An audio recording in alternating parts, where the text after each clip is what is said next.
Yes, good morning and welcome. Welcome to those who are joining us online for this important event. My name is David Simon. I'm the director of the Genocide Studies program at Yale. And it's really a delight that we're able to feature this event today. A delight because it's so important to have. Before we get going, let me acknowledge on behalf of the Yale Genocide Studies program that Indigenous peoples and nations, including the Mohegan, Meshintepe Pequot, Eastern Pequot, Shattuck, Golden Hopekasset, Niantic, and the Quinnipiac, and other Algonquin-speaking peoples, have stewarded through generations the land and waterways of what's now the state of Connecticut. We honor and respect that enduring relationship as we go about our business today. One of the recurring themes in genocide studies programs and genocide studies program events is that there is often way too much of a through line between the land acknowledgement and the subject matter at hand. It is about a people and about not forgetting the people, and it is about in very different ways understanding the pressures and the challenges, the politics, the historical currents that have put different peoples under pressure. The Uyghur genocide is ongoing, is something that is of historical. That's obviously historically important, but it's something that will be measured and understood in history probably better than it is understood at the present. In fact, I'd like to think that an event like this is an effort to help to do two things. One is to help future historians understand the present when it's the past, to understand what was happening in the world, and that the challenges, the wins of the subjugation of a people, the violence that was brought against that people, that it did not go unnoticed and unchallenged. Secondly, and more importantly, it is to know that we're here and we're talking about this because it's not. History has not been written yet. It's the Uyghur genocide is not some sort of done deal, and that there are many fairly obvious and many fairly not obvious policy choices and directions that we all have to advocate for, and that I hope the paper that I'll say a word about that in a moment, but the paper that the project that led to this conference and that the work that everyone in this room is doing, that I hope will lead to better policies and more knowledge about the current situation, about the consequences of choices that many people don't even know that they are making. Let me briefly give a little bit of background. Again, you all know how this came about, looking at the people in this room, but I suppose, again, for history, why this particular event came about. The Jackson School of Global Affairs at Yale has a major, and the Global Affairs major has as its sort of final element, its capstone element, is a capstone project where groups of 8 to 12 students, roughly, work with an advisor and a client on a specific policy issue. They run the gamut from military strategy to environmental concerns to human rights issues. This past fall, Scott Warden was the advisor for a capstone on what is very subject here, China's Uyghur genocide, or as I think it's called in other documents, China's Technogenocide, just understanding some of the technology elements and aspects of the genocidal oppression against the Uyghurs in the current day. And I think, as I understand it, as of last September when it started, it wasn't entirely clear what the output would be. Part of the project is figuring out where attention is most needed, where research is most feasible. The group of students that Scott led then spent the fall semester in weekly class sessions, a trip to Istanbul, and I expect many group writing sessions that lasted well into the evening. I have written papers with some of the participants, and I know that it is. There's no letting up, that they are diligent. Diligent isn't quite the right word. They are energetic and relentless. That's the word. Relentless writers, and to everybody's benefit. The project, people, the others working on the project, and Scott's vision, I think, came into fruition. So there's no requirement after a presentation in December that the capstone have any life beyond the fall term in which it happens. But I think it is a tremendous credit to the students and to Scott that this particular capstone project envisioned for itself a life beyond the fall 2025 term. And so we've been speaking Scott approached me, and some students approached me over the last couple of months, like, let's do an event about this capstone, which I was aware of and enthusiastic about. It fits in with the mandate of MADE, the Mass Atrocities in the Digital Era Initiative, which is a program within the Genocide Studies program, which there's some considerable and favorable overlap between the capstone group and MADE. So maybe it's just fortuitous or serendipitous that we were able to pull it together, but I'd like to think it sets a nice precedent, particularly, I think, for this and maybe future human rights-oriented capstone projects, to know that what happens in a classroom in the Watson Center is not something on what was it, Thursday evenings from 5:30 to 7:30 will not end in the Watson Center there. That there really is more to it than that, and so it's such a delight to be able to have this here. There's a program about. I hope you're all able to pick that up. But the first, we'll kick off the events, the program today, with a keynote address from Rushan Abbas.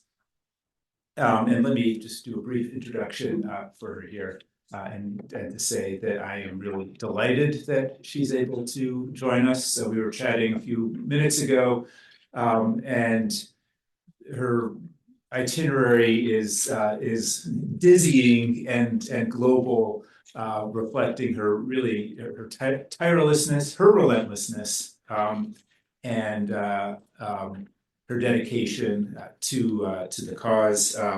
She was in Guatemala recently, and in Washington even more recently, Washington, D.C., even more recently than that. Rashad is a Uyghur American activist and an advocate for the Xinjiang Uyghur Autonomous Region in China. She's the founder and executive director of the Campaign for Uyghurs, as well as the chairperson of the executive committee of the World Uyghur Congress. She is the author of the book Unbroken, One Uyghur's Fight for Freedom, which was published in 2025, and which traces her personal journey from her university years in Urumqi to the front lines of advocacy around the world. She became one of the most prominent Uyghur voices in international activism, in particular following her sister's detainment by the Chinese government in 2018, which is a sort of landmark point in Uyghur, the oppression against of the Uyghurs.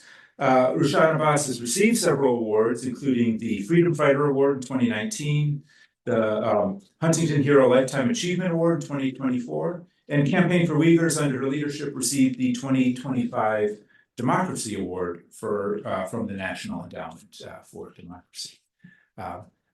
There's much more her Wikipedia page that I could say, but I think I'd much rather have her speak for herself. We're really delighted to have her join us, and please join me in a round of applause. Welcome.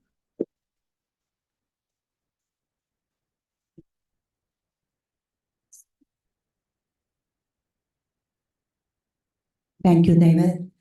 Good morning, everyone. And thank you, Scott, for inviting us here, making this event possible.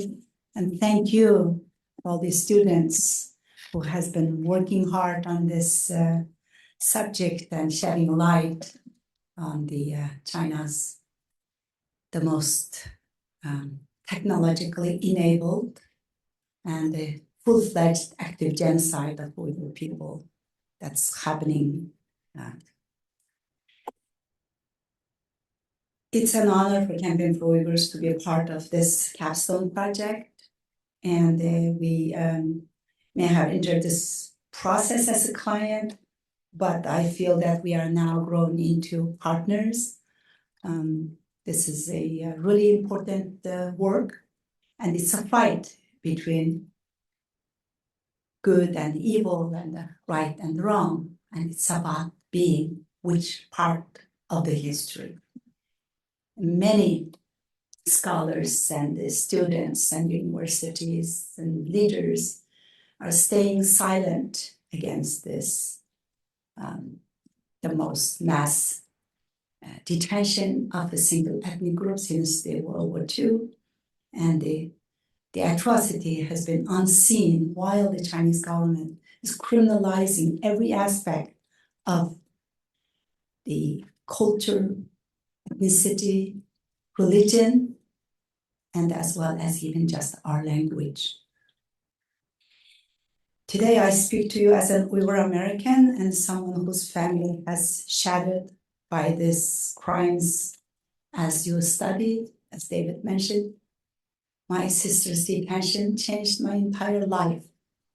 Before that, I was working in a very successful career as International Business Development Director for a firm in Washington, and just speaking at the side whenever I have time and participating on some closed-door events and meeting with government officials, approaching lawmakers, and meeting with State Department people, just raising what's happening to Uyghur people. And then September 2018, as many of you know my story, I told my boss, I'm taking a couple hours of break and I'll be back. I'm taking a long lunch.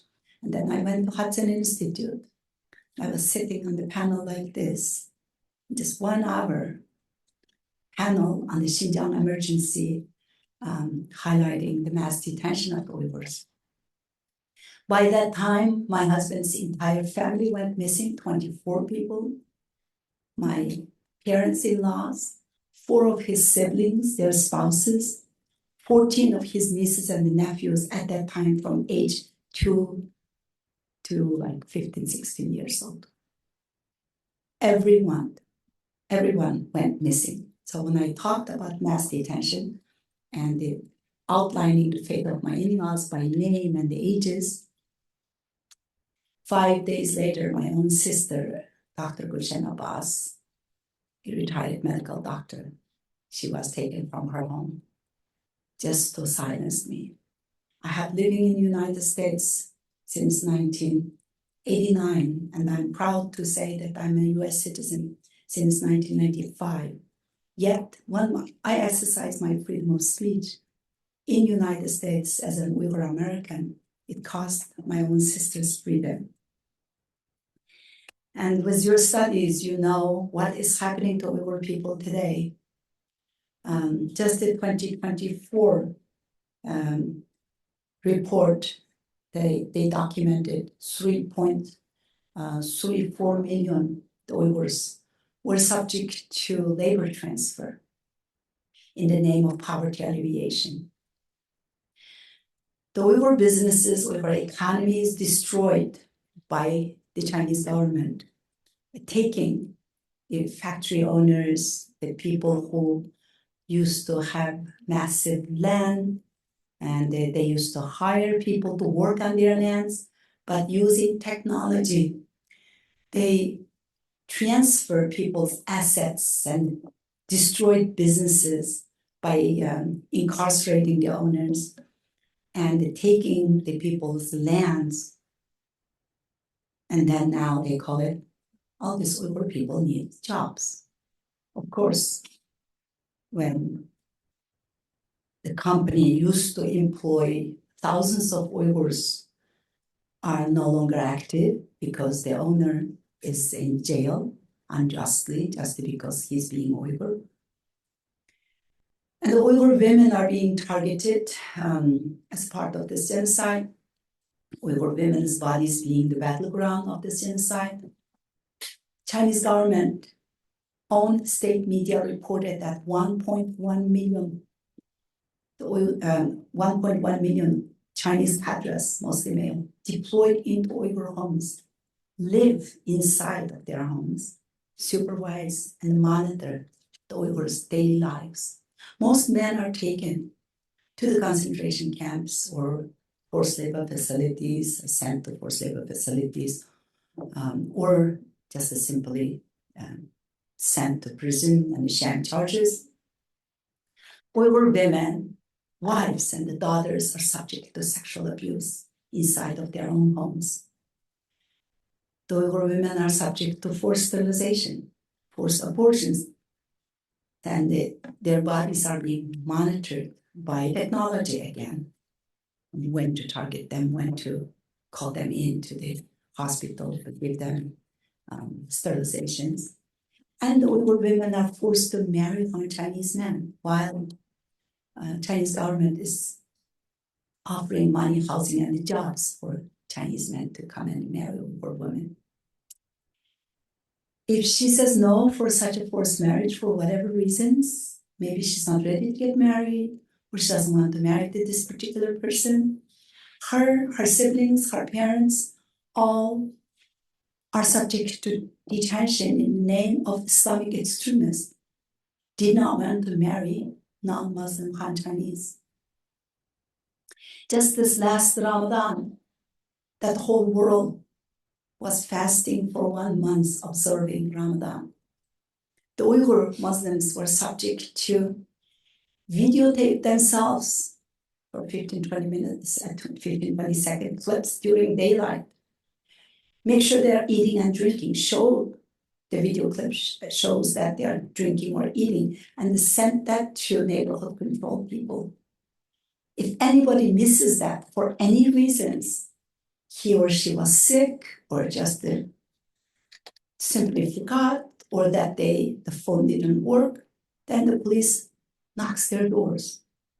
Just 2 weeks ago, Radio Free Asia Uyghur Service made some phone calls to this one shopping center owned by an Uyghur.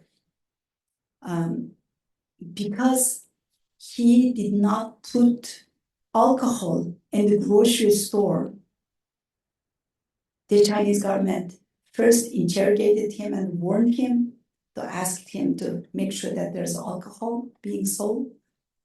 And he didn't say anything, but he didn't really do it yet, or just past couple of weeks. Then he disappeared. Now there's no trace of him. The owner of that shopping center, who is the owner of that grocery store, and his crime is did not put alcohol in the grocery store. This is happening just the last month, in March 2026. Again, last month, Chinese government passed what's called an ethnic unity law.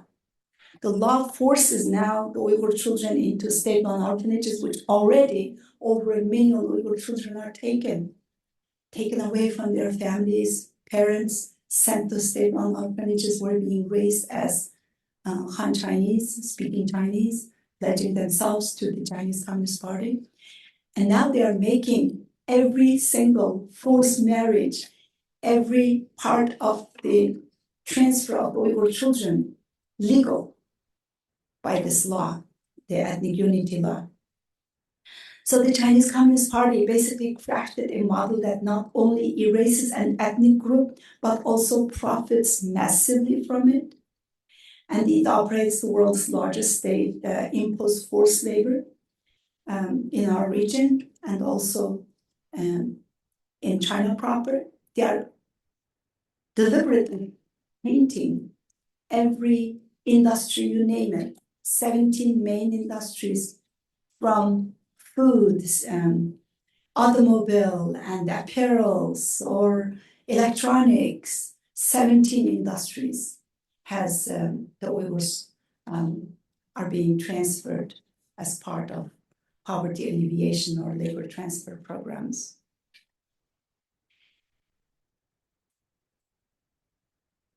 And basically, when you buy your clothes and the mugs that you drink your coffee, the computer you use, car you ride, and even your lunch, if you have tuna or salmon or any seafood or your tomatoes, your pasta, your ketchup, everything has blood, sweat, and the tears of Uyghur slaves. And when we use those, not just that we are being complicit with China's genocide, but we are being the enablers of this genocide unknowingly.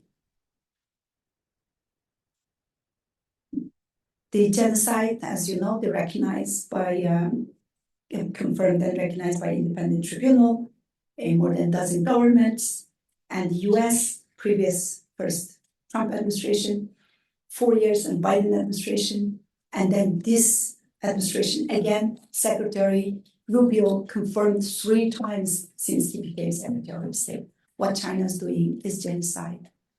And the United Nations has its own report, also concluded as crimes against humanity, but listed 4 out of 5 elements that Geneva Convention's genocide description of crimes of genocide calls. It says if one element is happening, you can call it genocide, but their report describes 4. Yet, we have a major entity or organization in Washington, D.C. Just the last few days, I had to deal with them cleaning off every single word that we used in our report saying genocide, because they don't want to say genocide. And this is US, this is an organization in Washington. I'm not going to name the organization because I'm going to contact them myself first before I start to go public with it. But they said that their organization policy is not using the word genocide. We were just talking earlier over there. I had been up most of the night sending out this report, just came out in regards to my husband's recent experience just 2 weeks ago in Malaysia.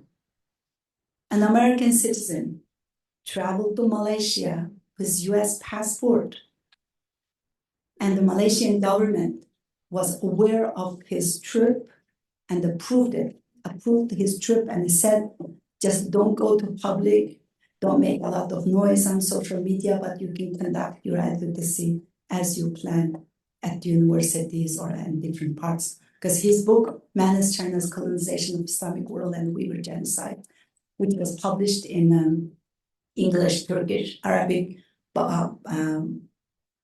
Bahasa language, and now it was published in Malaysian language, and he was going there for some advocacy events and also the launch of his book.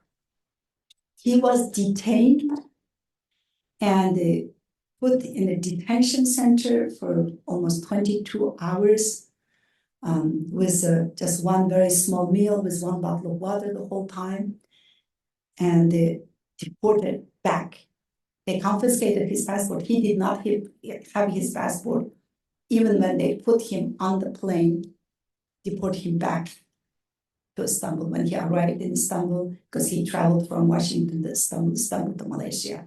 And then they kept him there, sent him back to Istanbul. From there, he was sent back to the United States per Malaysian Royal Police's arrangements. But that was direct order from Beijing. His local partner told him that the request directly came from Beijing to the Malaysian government.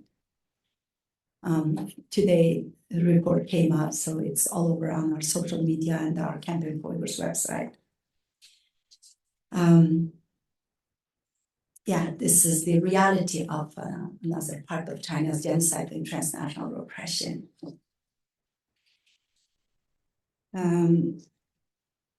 Speaking about the technogenocide, you all know George Orwell's 1984, how he describes and depicts of a system of total control where surveillance and the fear shape the reality. But what China is doing today with nationalistic racism and the genocidal policies and using the technology with this genocide, the Chinese government is putting George Orwell's imagination to shame, how they are manipulating and using every aspect of technology. And also, the Chinese government has become highly sophisticated in its propaganda operations, whitewashing the genocide. And the entities like Princeton University is being part of that whitewashing the genocide and the China's propaganda. They officially sent a delegation over, and they came back with all kinds of videos being produced, speaking on the social media. The Princeton University was basically being a mouthpiece of the CCP, sadly.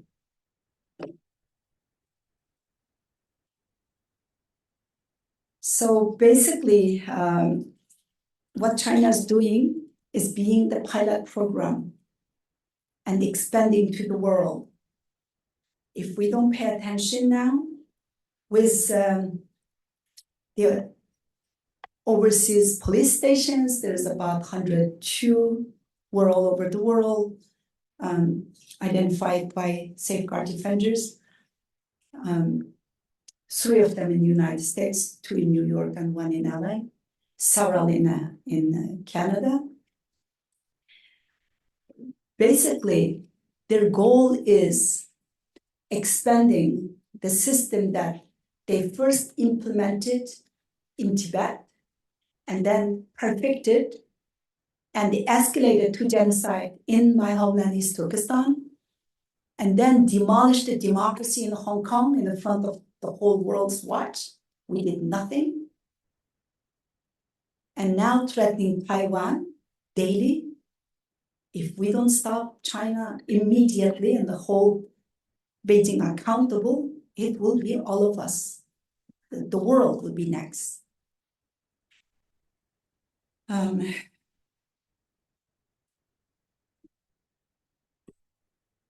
CCP is basically exporting the model of digital authoritarianism that seeks to redefine the very concept of human rights globally. If we allow this architecture of oppression to go unchecked, we are not just witnessing the end of a group of ethnic people, but the beginning of a dark era for all humanity. We must realize that the world where the CCP dictates the rules is a world where no one is truly free. The shadow falling over the Uyghur people today is the same shadow creeping across the fear of the entire free world. If the international community does not stand now, we are surrendering the future of humanity to a regime that views freedom as a threat and the dignity as a weakness. The warning signs are written in the suffering of my people, the suffering of my sister in almost 8 years in China's dark dungeon.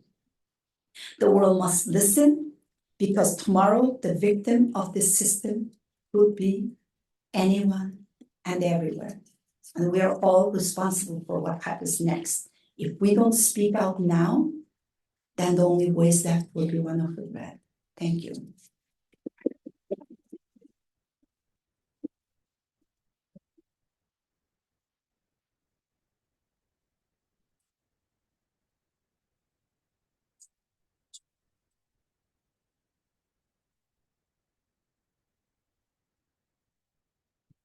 Thank you very much, Rashan.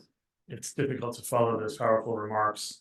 Let me also thank David and Genocide Study Centers for providing this forum, and I'm glad for this to have, as he said, a life beyond the capstone, because as we just heard, it's an important and enduring and far-reaching issue.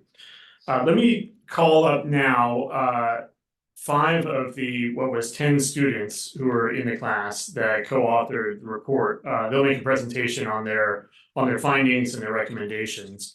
Max Cota, Sarah Markey, Owen Haywood, Bella Panico, and Carla Nunez are here. There are 5 others that could not make it. We are coming up to the last week of not just the semester, but their college careers. So we're competing against large forces here. But I don't know, are you guys going to speak from the podium or the table? Why don't you come up now?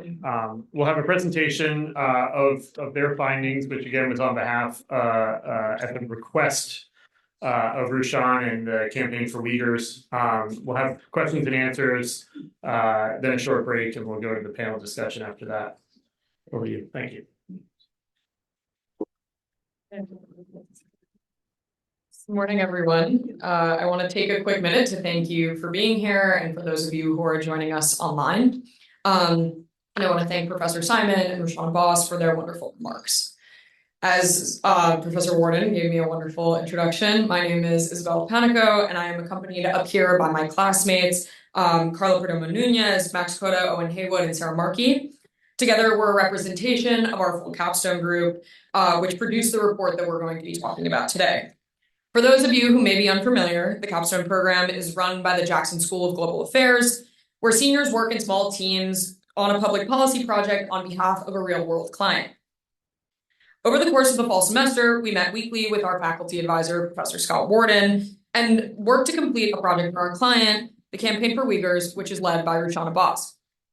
In the early fall, we spoke to Rushan, and she gave us a very specific ask. She wanted us to investigate the technological dimensions of the Uyghur genocide.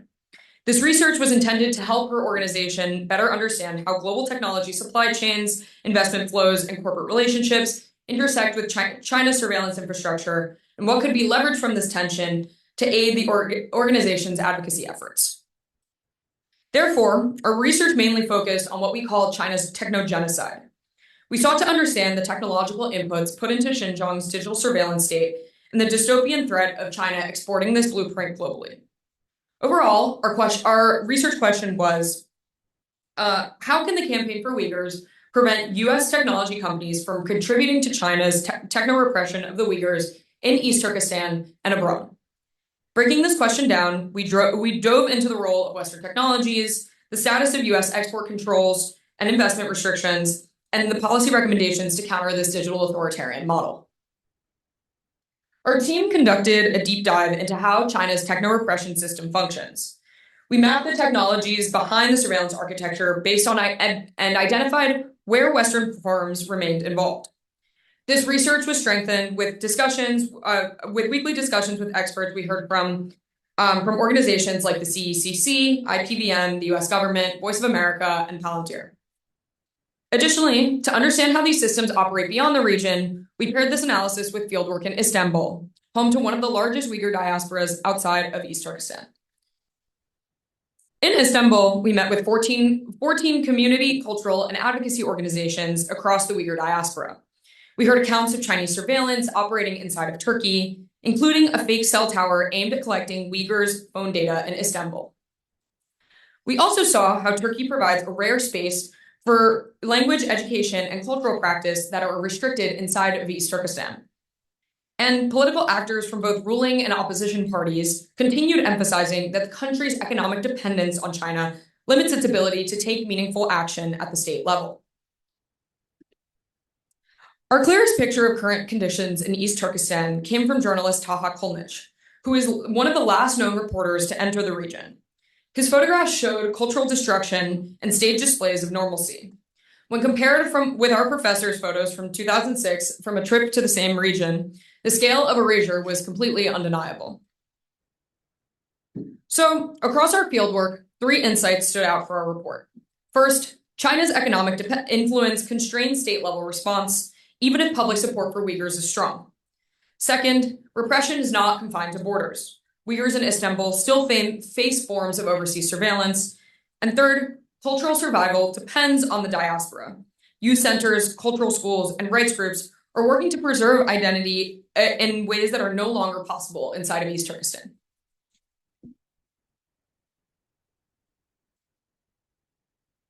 Thank you, Bella. And now I'm going to go into giving you guys an overview of the key technological components of the PRC's Technogenocide against the Uyghurs. At the heart of East Turkestan Surveillance State is the Integrated Joint Operations Platform, the IJOP. The IJOP is a big data, AI, and predictive policing system used by the Chinese state in its repression of Uyghurs. Data is gathered on individuals through the system and then analyzed to flag Uyghurs as suspect or untrustworthy, after which such individuals are sent to detention centers. The IJOP gets information from various sources or sensors. Many of these are CCTV cameras, some of which have facial recognition and infrared night vision capabilities and are placed in locations police consider sensitive. So entertainment venues, supermarkets, schools, and places of worship. Surveillance cameras serve as the first point of contact and track every movement of Uyghurs inside of East Turkestan. The cameras are AI-powered and trained to ethnically identify Uyghurs based on facial features, and they boast accuracy rates of over 90%. The cameras are then connected to automated alert systems wired around the city that immediately snap a photo and notify authorities when they detect a Uyghur-looking face. This technology has fed this data into the IJOP. Another sizable portion of the IJOP sensors are called Wi-Fi sniffers that collect unique identifying addresses of computers, smartphones, and other network devices. This process includes PRC's software data mining and the scraping of data at police checkpoints throughout the city, and through data door extractions, which covertly collect biometric and identifying information from individuals and their electronic devices. And these data door checkpoints are also throughout the city. In addition to all of this, numerous vehicle and security checkpoints are placed around the city, collecting information such as license plate numbers and citizen ID card numbers. The checkpoints transmit information to the IJOP and receive in real time predictive warnings pushed by the IJOP to identify targets for checks and controls at these checkpoints. The IJOP system also collects existing information, including vehicle ownership, health, family planning practices, banking, and legal records.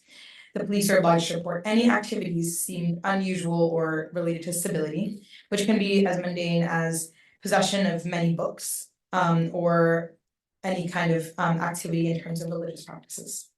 Uyghurs are forced to fill out detailed questionnaire forms with questions on their religious practices, such as how many times they went to a mosque, how many times they pray every day, and whether the person has traveled abroad. Information that might lead to being flagged as untrustworthy and subjected to further investigation can also be preaching the Quran without authorization or using more electricity than what is the normal standard amount. The IJOP system also tracks people's movement by monitoring the location data of their phones, ID cards, and vehicles with these checkpoints, as well as the cameras throughout the city. The IJOP is supplied by a state-owned military contractor that was awarded in March 2016 a contract to build a big data program that would collate citizens' everyday behavior and flag unusual activities to predict terrorism. Officials can access this IJOP through a mobile app, where they can include all of this information as well as all of the information fed into it from the different sensors throughout the city. And they use it to report suspicious activities and launch investigations and flag any Uyghur detected face. So the main point is, how is Western technology implicated in all of this? The cameras are powered by the Chinese companies Hikvision and Dahua, which rely on Intel and NVIDIA for its camera CPU microprocessors, NVIDIA GPUs for its analytics processing, and Seagate and Western Digital for its storage equipment. Honeywell, an American company, still purchases its cameras from Dahua. As of July this year, Trump has allowed NVIDIA to reopen GPU exports to China, opening a new host of problems. Cloud computing is the practice of using a network of remote servers hosted on the internet to store, manage, and process data, rather than a local server. Both Amazon Web Services and Microsoft Azure software and NVIDIA and Intel chips have also been implicated in the IGOP and the Urumqi Cloud Computing Center. Its chips allow these data flagging predictive policing sensors to process hundreds of thousands of hours of surveillance footage in one single year. American data have been used in the storage and computing capabilities of the cloud that stores the inputs of the IGOP. Recently, OpenAI reported that the Chinese government was using ChatGPT to analyze American data from Western social media to train these surveillance models.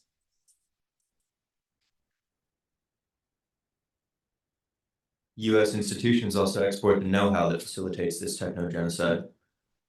The private sector does this through joint ventures in which the Chinese government pairs an American company with a Chinese firm in the same industry with deals to share profit, capital, and technical support.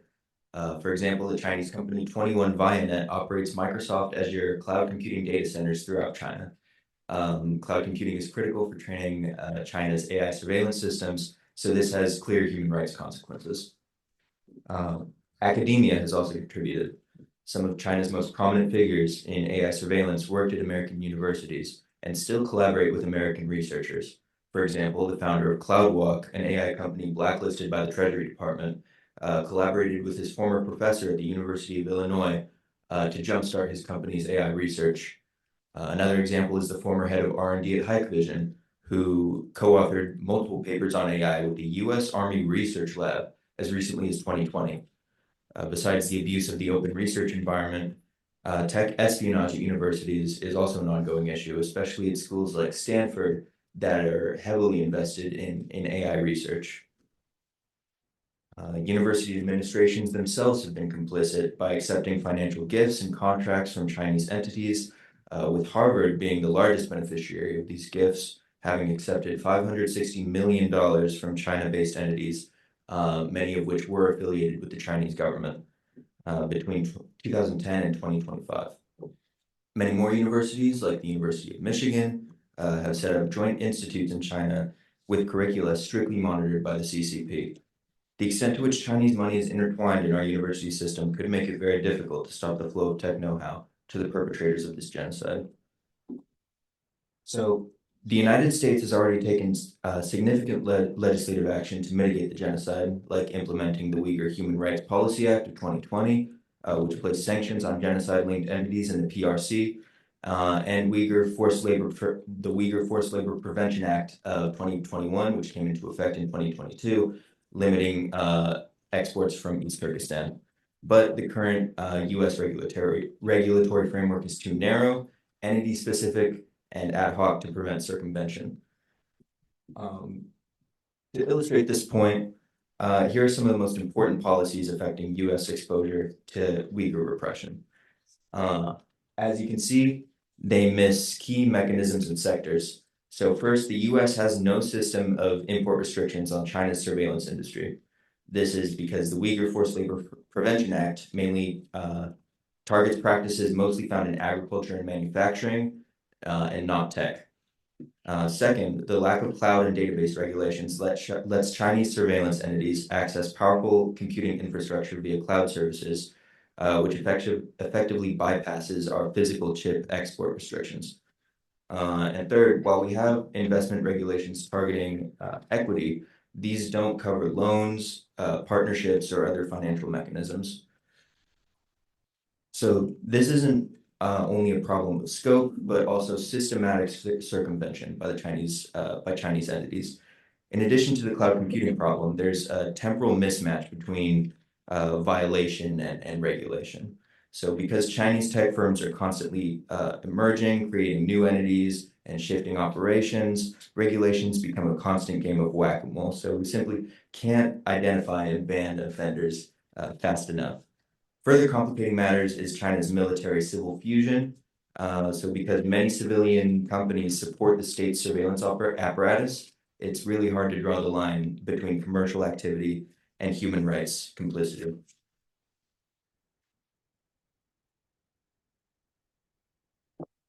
It is clear that more must be done to ensure the U.S. stops enabling the technogenocide.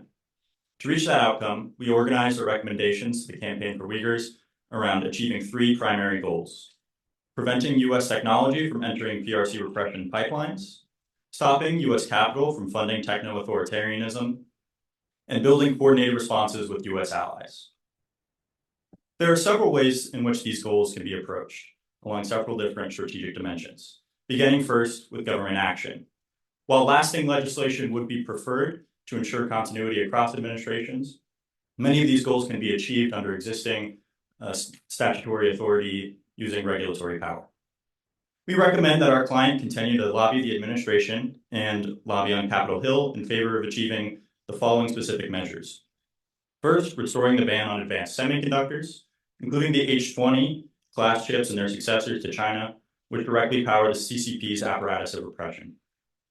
Second, more severely penalizing chip makers when their products end up enabling repression, including through mandatory end-use reporting requirements modeled on existing arms export regulations, and making executives personally liable when violations occur knowingly.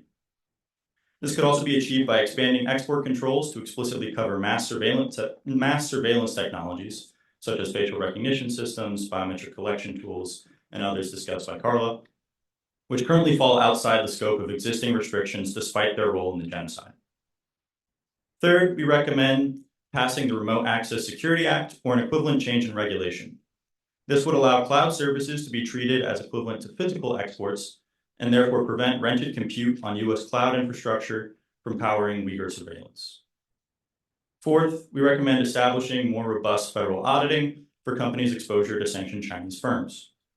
Rather than waiting for specific complaints to trigger enforcement, the Department of Commerce's Bureau of Industry and Security and the Securities and Exchange Commission should conduct more systematic and proactive investigations into whether companies are in compliance with existing sanctions lists and executive orders.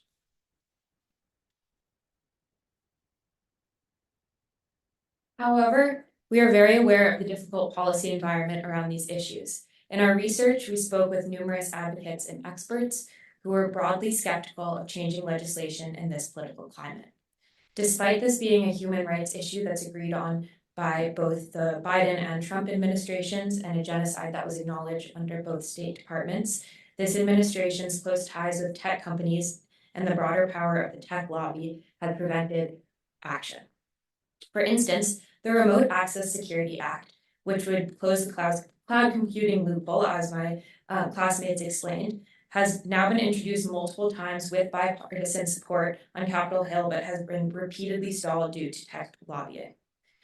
With the goal of building the political environment needed for future success, we recommend that Uyghur advocates invest in strategies that raise the reputational and economic costs of complicity, while also targeting financial and knowledge-based enablers of repression. In our report, our policy recommendations are outlined in a 9-point lobbying roadmap, and this addresses the full ecosystem of technological enablement of the genocide, and each of these 9 steps are outlined with detailed implementation recommendations for Uyghur advocates. But just to highlight some of the broad themes from the advocacy recommendations, we recommend that Uyghur advocates, like Rushan, adopt a lobbying strategy that includes meeting with financial investors who hold stock in PRC-affiliated tech companies, and running education campaigns to encourage divestment in line with American values. If met with resistance from these companies, introducing naming and shaming campaigns targeting investors. Meet with policy teams at American tech companies to push for PRC-specific corporate safeguards. Engaging with university research labs to raise awareness of academic knowledge transfer risks and the need for caution around sensitive research areas such as AI and biometrics. Finally, compiling a list of complicit Western companies whose products enable surveillance or rely on PRC-linked supply chains, and use this for public campaigns, consumer boycotts, and broader political pressures. Rushan and Campaign for Uyghurs have presented this research at the Doha Forum, the UN Conference for Business and Human Rights, and also met with researchers at Stanford since we produced this report. We hope our research and the conference today makes clear that the US cannot continue to allow its technology, capital, or governance gaps to be weaponized by an adversary. In East Turkestan, China has established the most all-encompassing and invasive surveillance system that the world has ever seen. This exportable playbook could easily be adopted by authoritarian regimes around the world. We're starting to see that happen. The Uyghurs may be the first to face this dystopian model, but unless we act now, it is foolish to think that they will be the last. Thank you.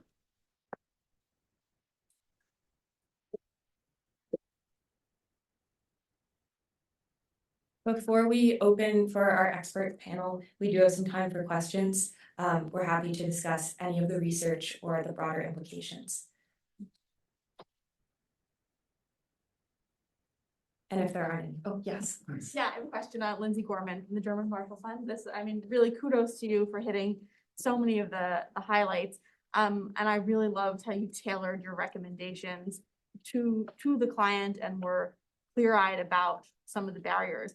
My question is, have you talked to folks in those maybe 4 institutions, four groups that you are specifically recommending Campaign for Uyghurs engage in their advocacy efforts, and what have the reactions been?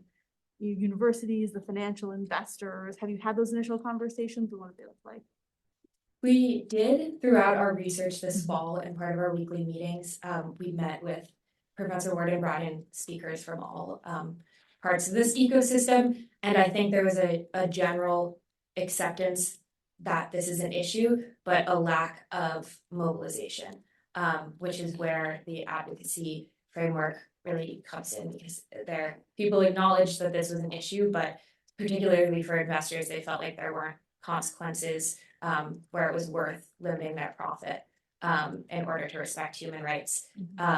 I think with schools, the naming and shaming, the instance of Princeton, we didn't speak with anyone for Princeton, but that example was they sent students on one of the CCP guided tours of the Xinjiang region, which is a propaganda tour where they're exposed to like fake or Uyghurs who are forced to like dance and put on this show for tourists, and it's part of the propaganda regime to deny the genocide.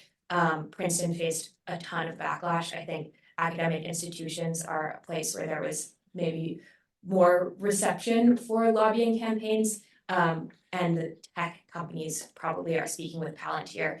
That was the place where there was most pushback. Yeah. Yeah. So like, how do we like make sure universities, like especially the sciences, doesn't like are not complicit in this process? Because like at Yale, you guys must have heard about the whole Kenneth like kids incident, right, from a few years ago, where this whole like medical professor who was found out to have been like sending like like DNA samples to Chinese government, like during like so-called collaboration. Like, so how do we prevent things like that from happening? Like, what are some policies that you guys are that we could like adopt like specifically? Yeah, so I mean, the exact framework under which scientific research labs would monitor whether like foreign adversaries are sort of taking advantage of them is a little murky, right? Because it's an open research environment. So how exactly do you regulate that, right? But I think it's just that like in scientific research labs, there's a certain amount of naivete, and I can say that because I work in a geoscience lab, but I think there's sort of an ideology of like everybody working together towards science, and sometimes that can be taken advantage of by state actors. And I think professors and PIs just need to be made aware that students from foreign adversary countries, especially those with scholarships, because so the Chinese Scholarship Council, Chinese funded, Chinese state funded, funds a certain percentage of Chinese students working in American research labs, and they are required to report back to like embassies or consulates. So I think being aware of where scholarship money is coming from for these students, and in general, just more awareness on the part of PIs of where the funding for their students is coming from. I think that's the main thing. And to add to that briefly, I mean, Max, you can jump in here because this is more your domain of the report. Let's go to online. Online. Sorry, online. To add to that, and Max, again, feel free to jump in. Universities already have policies around, say, nuclear research or things with direct applications to military technologies, or that might involve sensitive state secrets, et cetera. And so, kind of, as Max says, bridging that naivete and explaining that this is also something of concern, that same level of care should be applied to, or a similar level of care should be applied to these technologies that may seem as though they have, plausible beneficial uses, but really do present a great risk of harm when applied to the context of the technogenocide. Thank you, Piero Tozzi from America First Policy Institute, and I think you did a great job of highlighting the corporate complicity by U.S. corporations. But to follow up on that last question about DNA, Thermo Fisher Scientific is a company that has been implicated in the collection of DNA for Uyghurs, Tibetans, and others in building a database, without any sort of the ostensible reason is to stop criminality. But that is, it's a pretextual one since they're collecting DNA from everyone. Probably the most egregious example, and one that I don't think was brought up here though, but the allegations concern forced organ harvesting and the organ matches. The allegation is that DNA markers produced by Thermo Fisher Scientific are used to create this database. A couple of books that just came out, Kill to Order, and the Xinjiang procedure by Ethan Gutman, Jan Jekelek and Ethan Gutman, there, and the remarks that Vladimir Putin and Xi Jinping made on an open mic last year. So I'm wondering if you have looked at Thermo Fisher Scientific explicitly, because I think there's probably more that can be done there, and also tied it to this kind of most egregious example of horrific genocidal practices. Yeah, absolutely. We weren't exhaustive in our presentation just now of all the examples of corporate enabling of harm against the Uyghurs, but Thermo Fisher Scientific is something that definitely came up in our report and in our research, the Yale example as well, the DNA samples.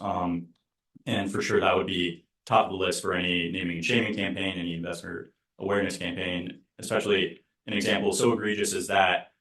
Investors really should be made aware of the lack of disclosure and the transparency. This is something you were discussing prior to the conference opening here, but really making sure that we leverage all forms of power against this level of enabling, both in terms of government action, but also this investor awareness and public relations awareness of their actions.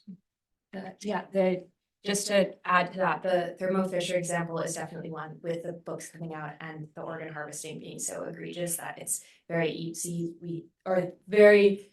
It's a great opportunity for building advocacy and awareness, because the example of organ harvesting to build a database is so easy to understand, whereas some of the cloud computing loopholes and things like that are less tangible for investors. That in terms of naming and shaming campaigns and advocacy efforts is certainly something that's detailed in the report. Yeah, Brian? I'm curious to hear you guys' thoughts on what mobilization would look like within private corporations, because I'm hearing like a lot of talk about like the investor side of the pressure. I'm just wondering if you guys like have any thoughts on what would it look like for the people that are inside of these like Palantirs and Thermo Fisher companies, like what, or if you guys have any thoughts on like what their role in this would be. Yeah, I think that there's a certain level of opaque disclosure among employees in companies like this, where like higher ups are not communicating well to what the final product would be. I think the projects get put in front of software developers or other types of people in more distilled and packaged ways that are easier to comprehend, as in like, I am just coding like in a Palantir example, I'm just coding some sort of data recognition, like to help the broader project. I'm not sure what the broader project is. I think encouraging employees to ask better questions of their employers, be more diligent about understanding broad projects and pressuring their managers and more like broader larger management to disclose what exactly the purpose and final intention of products is going to be. I think the investor complicity angle is often more I don't know more pointed to because of the fact that companies cannot really carry out a lot of their actions without investor seed money in general, and then from there obviously products get developed and that's how revenue gets brought in.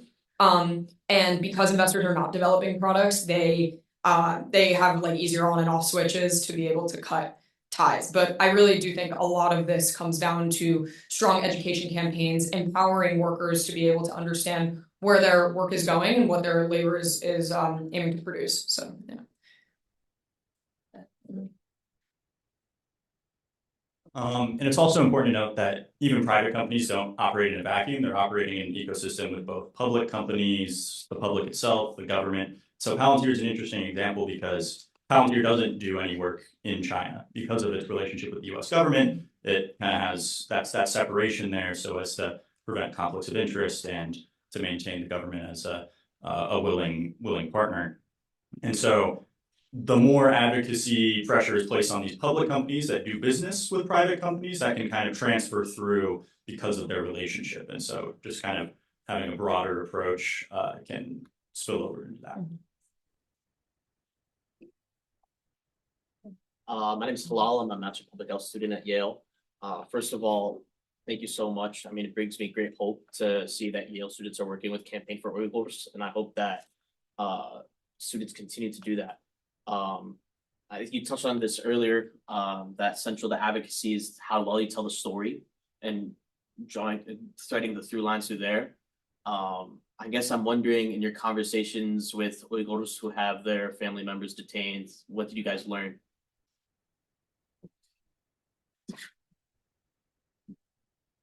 I'm happy to take this one.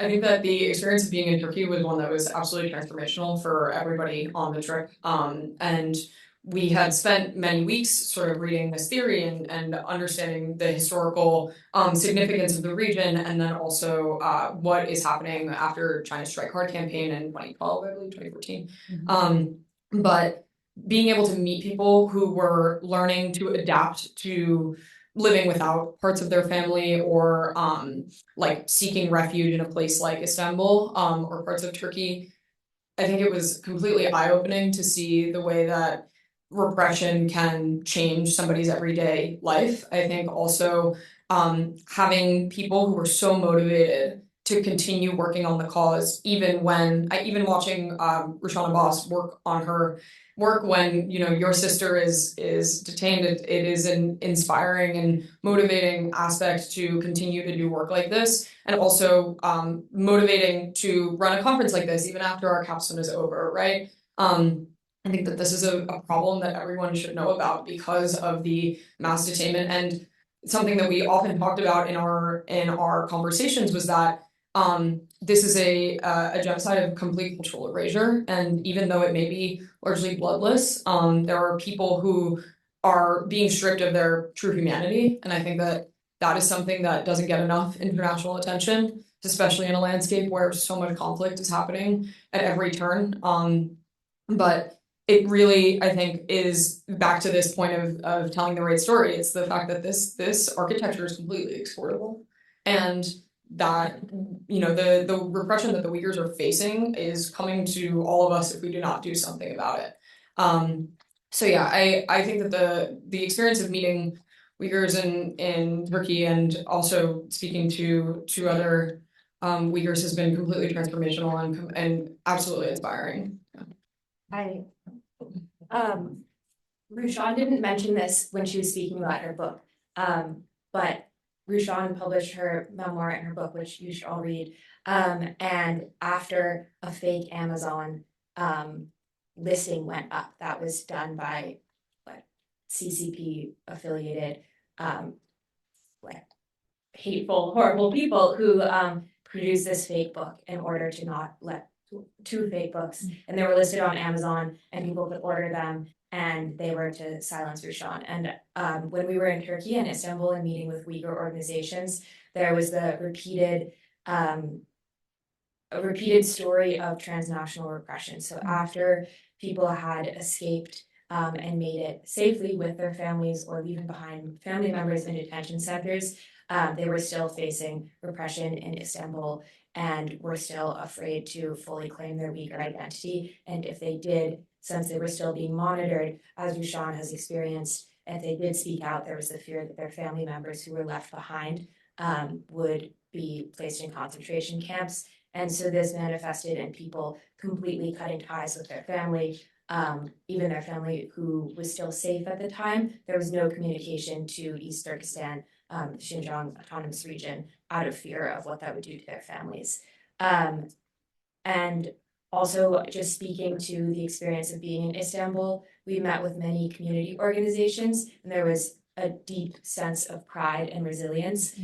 Despite this, there's been very little hope and there's been very little movement, but everyone we spoke to was very proud of their Uyghur identity and had formed community centers all across the city, ranging from like schools that were taught in Uyghur, educational systems, religious centers, and like it was all age groups who were proud of their Uyghur identity, and that was great. I reluctantly acknowledge, identify myself as entering old person category. I want to pick up, from your experiences in this with the poster, with what Rushan said, it can come to other places next. I mean, certainly we're in a increasing surveillance environment here, as well as other countries. And I'm curious, how much did that message resonate with you and your own experiences, just as students and as the next generation of leaders? Do you see parallels of this even without the specific animus towards Uyghurs that the Chinese Communist Party has as being relevant, or is this something that's just happening elsewhere? Absolutely relevant. It's hard not to draw parallels between what's happening with ICE right now in the US and the system that the CCP has developed. We're seeing similar technology deployed here and surveillance.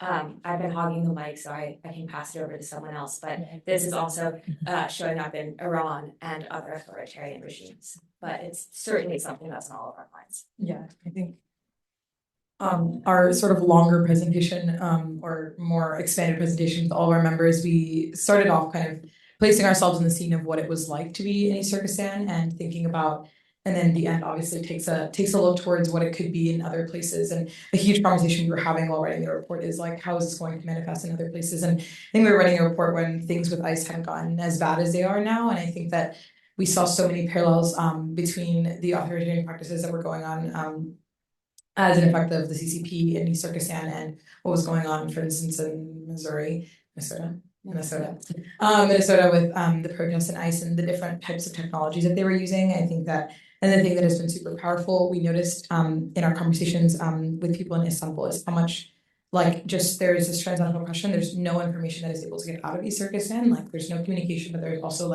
very little awareness. So conditions on the ground aren't really known unless you have a family member inside. But even new updates aren't able to get out just because of the amount of propaganda machine that's being operated by the CCP. So that same thing is something that we witnessed happen live with Iran. So with all that was going on in Iran, all the protests, there was very little on our social media feeds, and we saw how much that was being enabled by different tech companies here, but also with authoritarian states, adversaries like China and the CCP, how we get no information about. I don't know the last time that I saw anything about the Uyghur cause on my phone, because I don't think I've ever seen it. And such is the case also with what was actively going on in Iran that we literally didn't see about on our phones.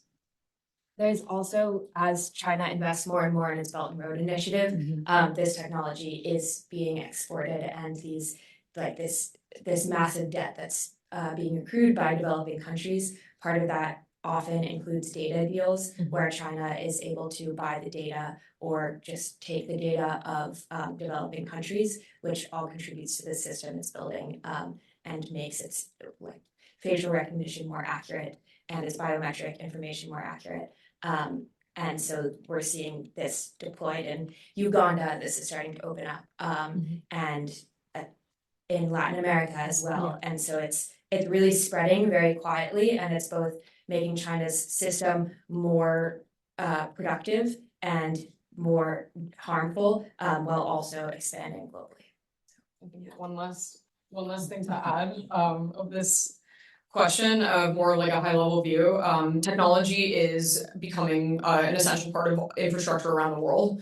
And I think authoritarian governments and governments who want to impose power leverage it because it is such a misunderstood theory, right? Technology really is just the progression of people being able to do things better. But now it operates under the guise of cloud computing and data and all of these big jargon, fancy words that have been introduced maybe in the last 15 to 20 years that people don't really quite understand yet. And because of these, the pace of innovation, it's difficult to keep up.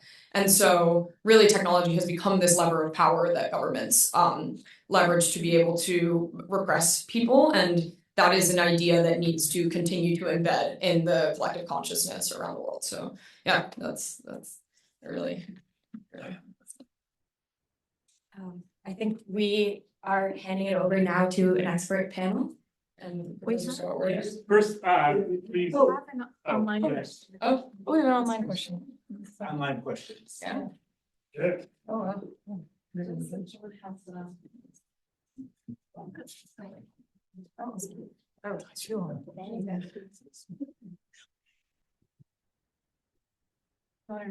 Yes, I can read the first one. Did we have an opportunity to access forced labor in the auto vehicle, EV, and aluminum sectors? This has implication for Western countries that import them as it makes them enablers. Is there another one? Oh, yes. And the second one is, how do the recommended policies address the systemic suppression and erasure of Uyghur culture, language, and historical legacy in the Xinjiang region?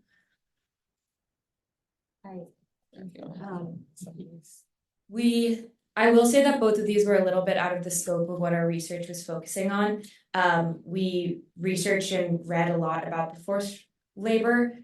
The US has already built policies that are supposed to ban the import of any products with Uyghur forced labor, and this has been decently successful, particularly in the clothing realm. And so we were focusing on modeling some of the legislature that we discussed earlier on the forced labor policies regarding the product production. But certainly this is a very motivating part of the cause. And in regard to addressing the systematic erasure of Uyghur culture, does you want to take that? Sure. I think we also realized a big part of it was advocacy. So that we mentioned this is why we're motivated to kind of continue this work and really be able to talk to anyone we could about the thing that was going on. And we talked to a lot of politicians also in Istanbul, and bringing up this topic was something of relevance to us because we wanted to show how much we had learned from human rights organizations that we talked to and all the community groups that we talked to that we, as we mentioned before, showed so much resilience of the Uyghur cause. So most of our recommendations, like our recommended policies, weren't necessarily on the promotion of Uyghur culture and language, as we thought that the most effective form there would be to uplift the voices of people already doing the work like Rashan and organizations like the Campaign for Uyghurs. And so we focus instead, like Sarah mentioned, the scope of our presentation focused more on recommended policies to end the Western enabling of the technogenocide.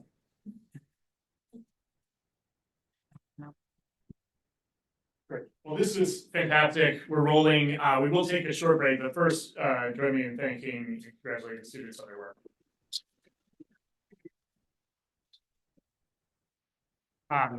So we do have a great expert panel coming to put all of this into context and talk further about what can be done at the various policy and advocacy levels. We're going to take a very short break. Let me advocate 5 minutes. Stretch your legs. There's coffee and refreshments in the back. Those online, please stick with us. You can take a break yourselves. And we'll reconvene in 5 with the panel. Good. Well, we're back, and thanks to all the people that are online for staying with us. I'm Scott Worden, already been introduced, but I'll give a little bit of my background beyond leading this capstone. I worked for many years as director of the Central Asia program for the U.S. Institute of Peace. And so that's how I've come in through regional work on the Uyghur issue, partnering with Rushan, also her brother, as it happens, Rishad, who leads a different organization that is more focused on cultural preservation. And so the work that USIP did was focused on language learning in the diaspora so that the culture can be preserved for when this ends.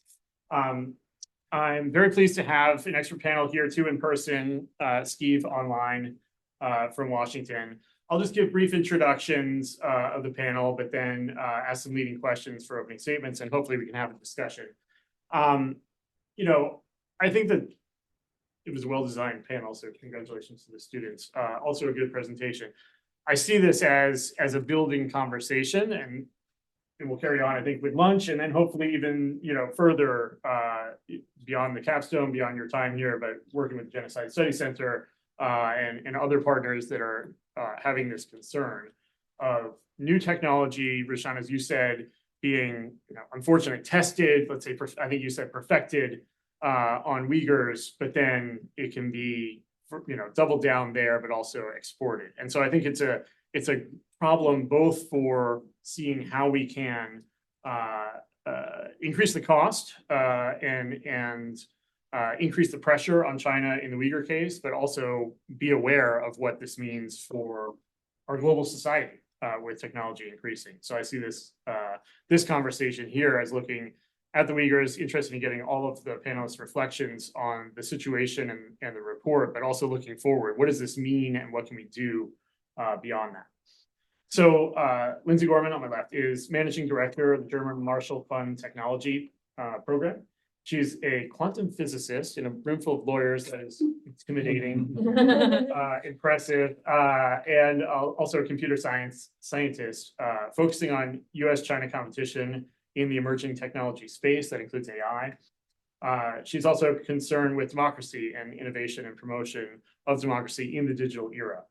So a perfect guest. She's served as a White House advisor on new technology of the National Security Council staff, and has also helped develop strategy on US technology competition, among many other things. Also joining Piero Tozzi.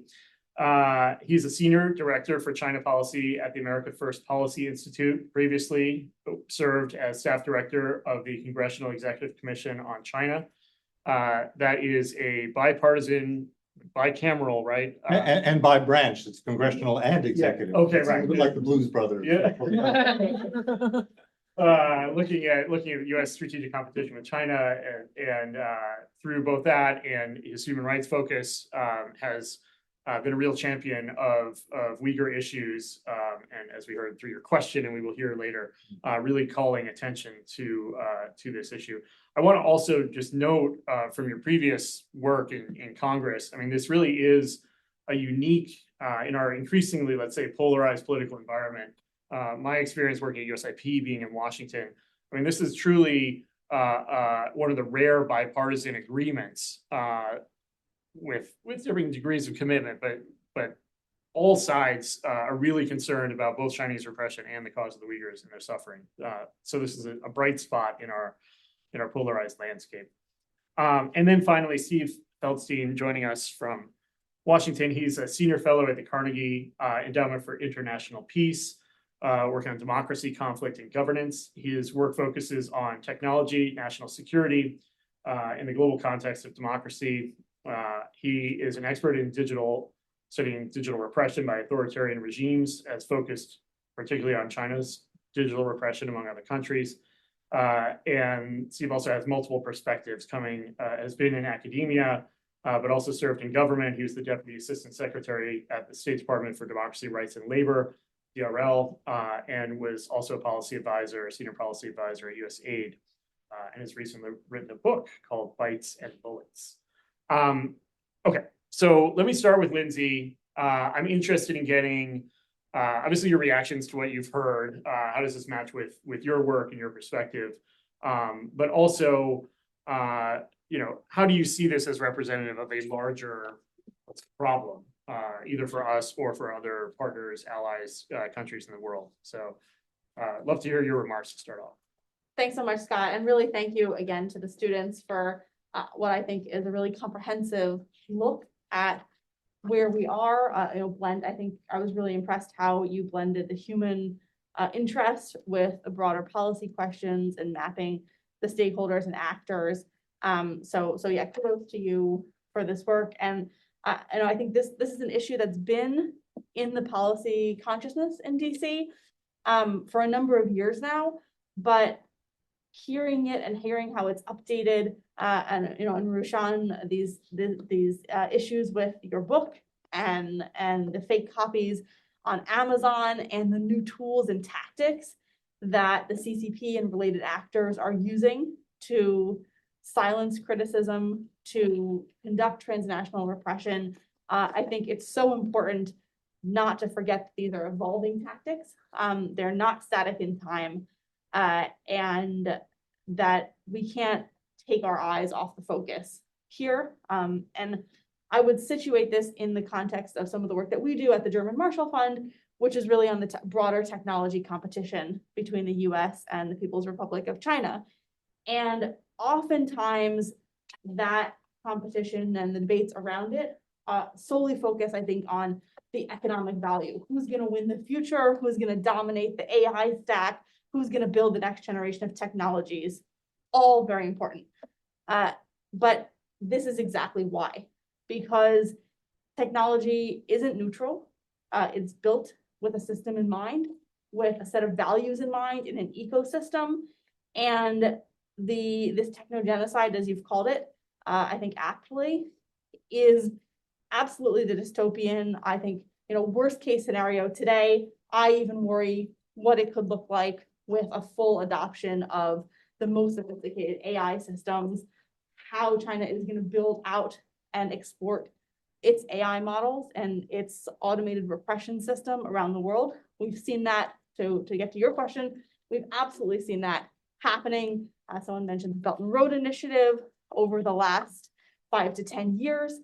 In some of the research that we did, we mapped these interlinkages between the levels of the technology stack that China is building out and Chinese companies are building out both at home and around the world, starting from the network infrastructure layer, these conversations around 5G and 6G, telecommunications, subsea cables, satellite infrastructure, building on top of that, the data infrastructure, the cloud centers, the cloud services, on top of that, some of the network applications, and on top of that, the governance regime. So things like international standard setting bodies, where many of these technologies that have direct repressive links are being introduced. Facial recognition that explicitly identifies people's ethnicities, piloted in Xinjiang, being exported, being attempted to be codified in international standards at the ITU, and exported around the world. In one of our examples in Latin America, we found a case, because there is often a large demand for some of this work and some of these technologies, not because necessarily countries around the world see Uyghurs in the same way and have exactly the same motivations, but this framing of security, of smart cities, safe cities, has been resonant around the world. And one example from our research, we found Huawei, a big name, obviously, in telecommunications, was actively on its own website promoting this partnership with a Brazilian city on smart cities, safe cities, and in particular, pre-crime, the Minority Report style predictive policing. And you actually had the mayor of one of these cities say, we can anticipate the crime before it happens and stop it. So making predictive arrests. This is truly the dystopian Minority Report, envisioned and come to life. So I worry deeply about the export. Steve has done some really excellent research cataloging how this technology is spreading. But I think in the context of the future of the internet, the future of the technology systems that we want to see in the world, we had this naivete when we built the early internet. that just because it connected everyone, it was going to inherently be democratizing. But I think that was so naive, because at the very time we were espousing these theories and going around the world and seeing the Arab Spring and thinking that this was going to be, the end of history, China was already sowing these seeds of repression with the Golden Shield Project. And I think this is the next generation of that initiative to make the internet, to make technology work for autocracy around the world. And frankly, I shudder to think what version 3.0 is going to look like if you believe any of this, San Francisco consensus that artificial general intelligence is coming in 2 years, in 5 years, in 10 years, ever. The 3.0 version, I think, needs to concern us all. So happy to get into some of these debates on the policy prescriptions. I think there's a lot of really interesting work you've uncovered. We've done a bunch on the research security piece. What can we do to educate academic institutions? I come from a research lab, and I think I was one of 2 Americans in my quantum physics lab, and scientists are not thinking about this. And on the one hand, yes, we all need to be aware of, and the reality is we need to be thinking about the applications and implications of our research on the one hand. On the other hand, I really think this is a role for governments. I mean, you guys looking at the faculty in the room, you write grant applications. There needs to be a box in the grant application that says, have you done this due diligence check for human rights and partnerships? That's the way to do it. You have to put the burden on the one getting the money from the government. And in Europe, there's been, I think, a bit of a blind eye also being turned in academic institutions to some truly egregious violations, truly egregious theft of technology. And so these intersecting issues of competitiveness on the one hand, that the US and its allies need to be winning this race, building the next generation of technologies, not losing our intellectual property and our research to an autocratic competitor. And the moral clarity that I think projects like this and this issue imposes are intersecting in a really important way. On the question of export controls, which has been, I think, one of the most high profile, I would say, policy prescriptions around AI chips. We're again talking about it in the context of, well, if we, I think we've heard the line from the president himself on, if we give China the chips, then we'll build dependency. Aside from the fact that that's probably very unlikely to be true, it ignores, I think, the moral imperative that it's not only about winning the race, which it is, but about making sure that we're not enabling with our technologies these repressive acts. So happy to go into more, in the discussion on sort of the academic piece. I think the venture capital piece is also a really important part of this. With the outbound investment restrictions, we've seen some traction there. And then lastly, on the cultural preservation side, we'll turn it back to you. Great. Okay, good. I'd like to build suspense, so we'll put a pin in the competitive pressures, which I think is central to the dilemmas of regulation and control, as well as further elaboration on solutions. But to continue to set the table, let me turn to Steve. You've covered similar issues. Interested in your general perspective on the size and scope of the problem and its implications. But also, if you can talk about what you've seen and know. I'm looking back, but you're up there, I guess. Anyway, between two worlds, what you've seen and know about where China is exporting this technology, or what are the areas that you'd be most concerned about this spreading as it is beyond the East Turkestan, Xinjiang region? Great. Well, thanks for having me here. Sorry, I can't be there in person. It's actually it's great to see you, Lindsay, as well. It's very funny. As I'm looking through the camera to you all, I can see myself reflected back in the big screen. Ignore that. Loop, yeah. Very Orwellian. What I thought I would maybe talk a little bit about are some of the bigger trends when it comes to digital repression, what we're seeing. I want to go a little bit beyond the export side and talk more about some of the ways in which we're seeing this type of repression take root. And what I want to start by saying is that, I've been looking at this issue specifically from a research perspective for about a decade. But prior to that, as you mentioned, I've been in a practitioner role and have seen kind of the evolution from the kind of liberation technology days of the Arab Spring to kind of the moment that we're in right now, which looks a lot grimmer. And one of the things I think that's important to note is that the data reflects this feeling, this belief that technology really is being co-opted in negative ways. If you look at the most recent Freedom on the Net report, for example, I think it has now charted 15 straight years that global internet freedom has declined.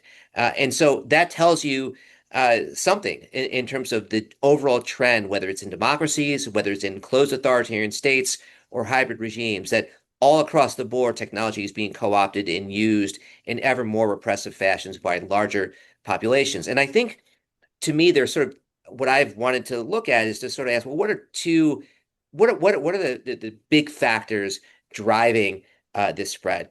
And I would point to two significant trends. In my research, I think it's really difficult, if not impossible, to disaggregate political factors from technological ones. And so in that sense, I would look to what we know about authoritarianism more broadly. And what we know right now is that we are living in an age of an authoritarian upsurge. There are greater numbers of political systems and political leaders who are embracing authoritarian tactics similar to the ones that we see in places like China and Russia. And the trends are stark. I think something like 6 billion people now live under autocratic rule, representing something like 74% of the globe, which is the highest figure since 1978. And so you can't divorce that from the bigger picture. As more and more leaders adapt coercive policies, demand has grown for intrusive digital tools. But I think I wouldn't want to just stop there either. I think as the world is turning more authoritarian, this is something that Lindsay alluded to a moment ago, the technologies initially pioneered, even by China, have gotten far better in the last few years. Powered by AI, I would offer that they offer three qualitative advantages: scale, speed, and efficiency. So these systems can handle volumes of information at levels unimaginable just a few years ago. They operate at remarkable speed, while the costs of deployment have fallen sharply. So what does it look like on the ground today? And I would highlight three sort of different types that have been on my mind. So one of which is that you see countries that already are authoritarian, run by dictators, where they are using these technologies to deepen their control. So a good example is Moscow, which for years sort of straddled the line between full Chinese control and a bit more openness, but has increasingly tilted towards Beijing's model. Not only do you see millions of surveillance cameras operating in the country, among the highest levels per capita in the world. If you look at Moscow's safe city deployment alone, there's something like 217,000 surveillance cameras that are weaponized by authorities to support the Kremlin's political needs, particularly in unpopular war. And they're found in metro stations. They are used in conjunction with cracking down on protests, to the extent there still are even protests that are taking place in their urban cities. And so that's sort of one example. But let's look across the way to Myanmar, another place where that's been embroiled in a civil war with a military junta clinging on to power. There you have a really good example of the export of Chinese technology that has led to the creation of a commercialized version of China's Great Firewall that is being used to control the online activities of its 33.4 million internet users. It's also relying on AI technology to intercept private communications, understand coded language, and map dissident networks.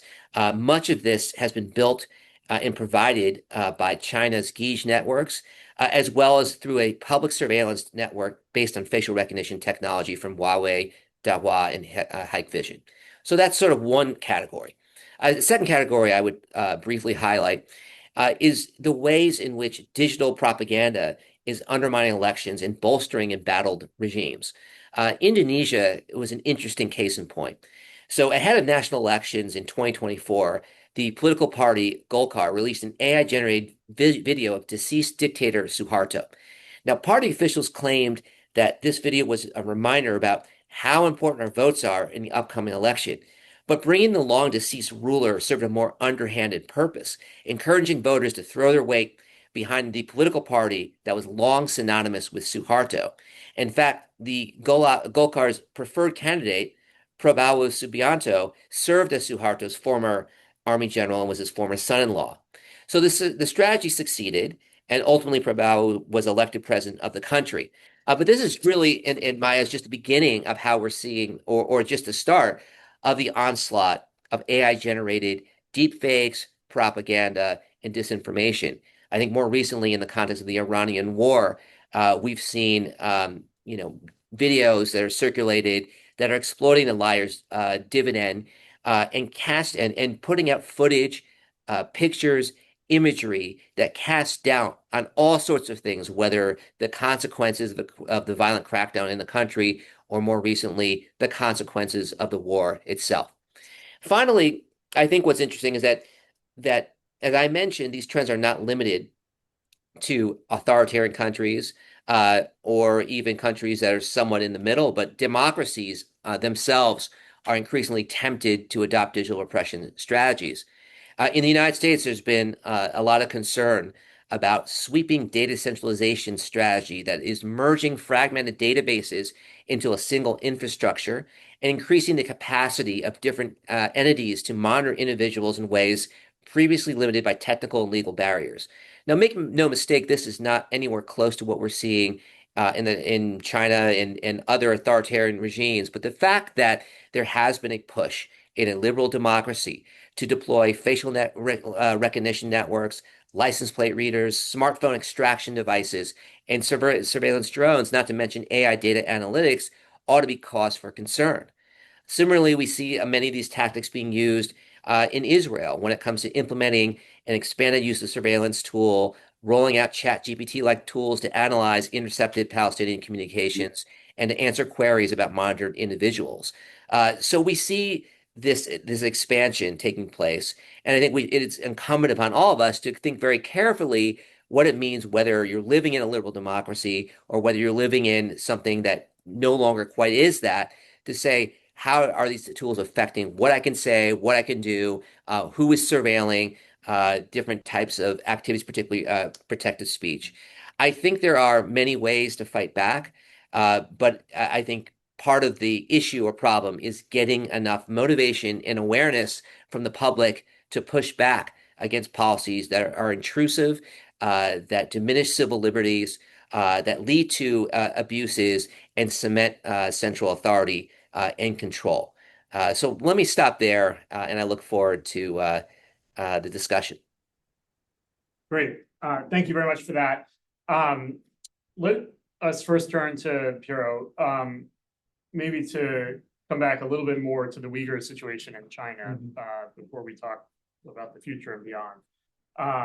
You've studied the Chinese Communist Party and their repression.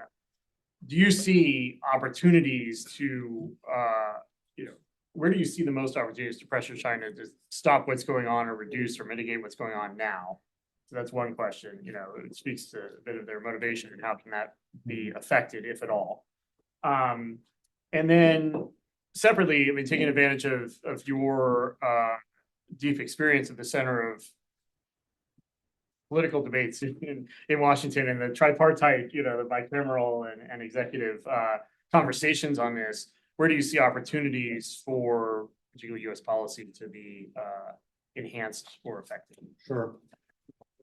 Well, I think one thing that's very important is how do we think of China under the Chinese Communist Party? Because we really need to get the premise correct, and it impacts so many different things. And I think a couple of ways to think about to kind of address that question somewhat roundabout, but I think we'll get there. China, some people think of it as an economic rival. That is that. Some people also frame it in terms of being a strategic rival, and it is that. But really, I think the best way to think of China is as a systemic rival. In other words, it wants to attack the US-led international order that has existed since the end of the Second World War, and reframe things And I think you made a very important point about standard setting. It's a resetting of standards. Technology, certainly, also attacking the dollar as the reserve currency, so it's an economic, but also in the area of human rights, a redefinition of human rights from that notion of civil and political rights, emphasizing the individual, negative rights that are held against the government, to positive rights that threaten the state, to collective rights, the right to development, and we see that at the United Nations. I think Rushan was at the Universal Periodic Review it was a year ago, where China was under review. And the NGOs that opined as to the human rights situation, half of them weighed in favor of China, half of the government also, emphasizing this a China-centric view of human rights, you know, the right to development. So that's the first thing, I think, is how do we think about China, the big picture there. China under the Chinese Communist Party. Again, that distinction between the Chinese people and the Chinese Communist Party, I think, is also important. We can get into that more later. You and I have had a back and forth. Should we call it techno-authoritarianism? And I said, no, we should call it techno-totalitarianism. It's alliterative. And it sounds better. But no, beyond that, though, I think the linguistic nuance is important. You know, there's this Confucian idea of zhenming, rectification of names. Names have to correspond to reality. Okay, if you get the premise wrong, the conclusion is going to be wrong.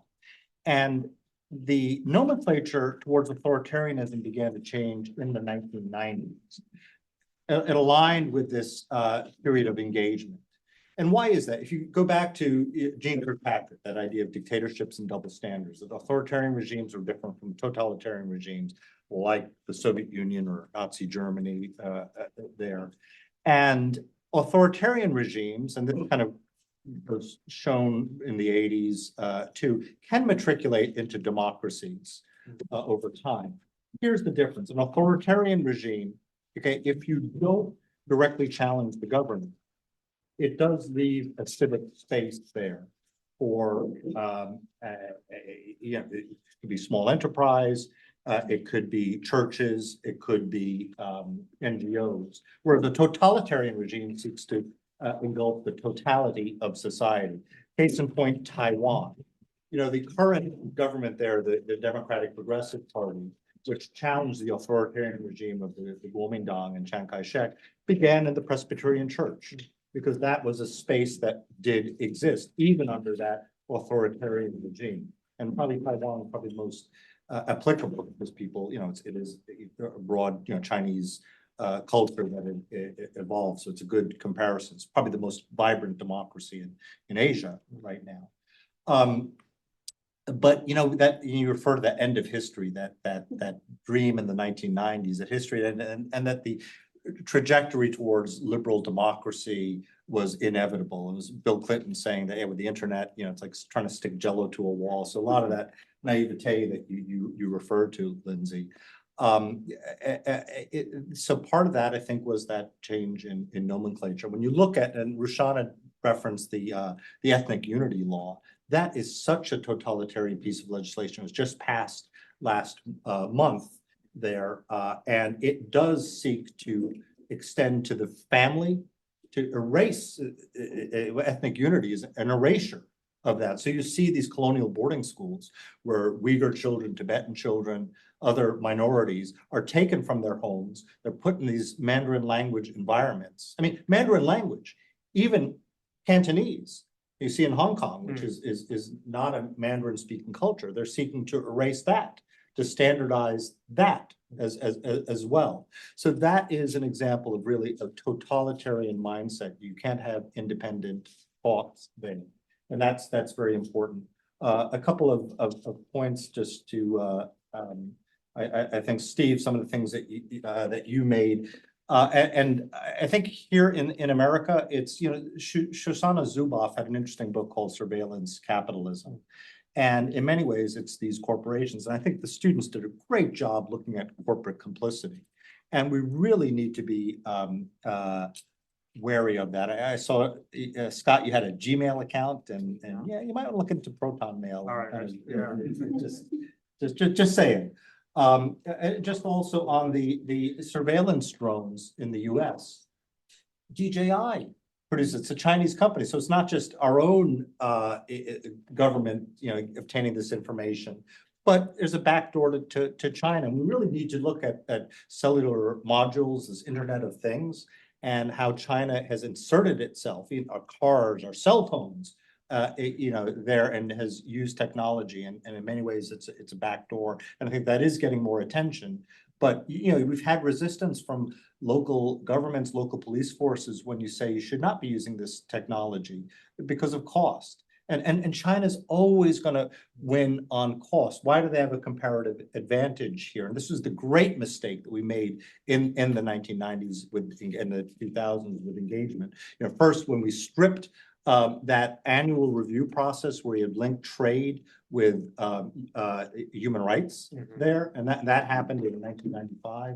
Again, Bill Clinton, when we used to be an annual review process to have most favored nation trade status. And then, when China got that permanent normal trade relations status, they no longer, because they used to release prisoners because it was under review or whatever. So that was delinked there with that. And then when the World Trade Organization accession, you cannot admit a country that is a mercantilist predatory economy that subsidizes not just state industries, but national champions, that steals intellectual property, and most germane to this, utilizes slave enforced and suppressed labor to win on price. It's always going to win on price. And all these corporations, look at the example of Nortel. Nortel thought it was a Canadian company that was going to enter the China market. If you read The Digital Silk Road by Jonathan Hillman, this is his opening example. He also testified before the Congressional Executive Commission on China on this point. They went in there thinking that we're going to enter the Chinese market. Within a decade, they were completely cannibalized and eaten by Huawei. Okay, this happens. All these German companies, we're going to see it with EVs. And again, that forced labor issue. Look at electronics, because it came up in one of the questions here. The entire supply chain is corrupted, from mines in the Democratic Republic of the Congo for cobalt and lithium, where you have child labor, even these sort of above ground mines, as it were, the Furungura Tenke mine that used to be run by Freeport-McMoRan there was bought by Chana Malabedna. Testimony that we had, wages, this is several years ago, down to 70%. From talking to Congolese, it's even more. The Chinese company will use the police forces there and the military to enforce things. So we really need to rethink how we think about China and engage with China. And with that, we'll move on. So I want to come back more to several of those points. Let me just go back to Lindsay and Steve on the technology front. One of the issues that we kind of debated in the class and talked to different expert speakers about is the cat out of the bag technologically? Because several of the recommendations, I think, well, I would say personally, would argue it's a moral good to avoid having US technology complicit in contributing to abuse through China or other places.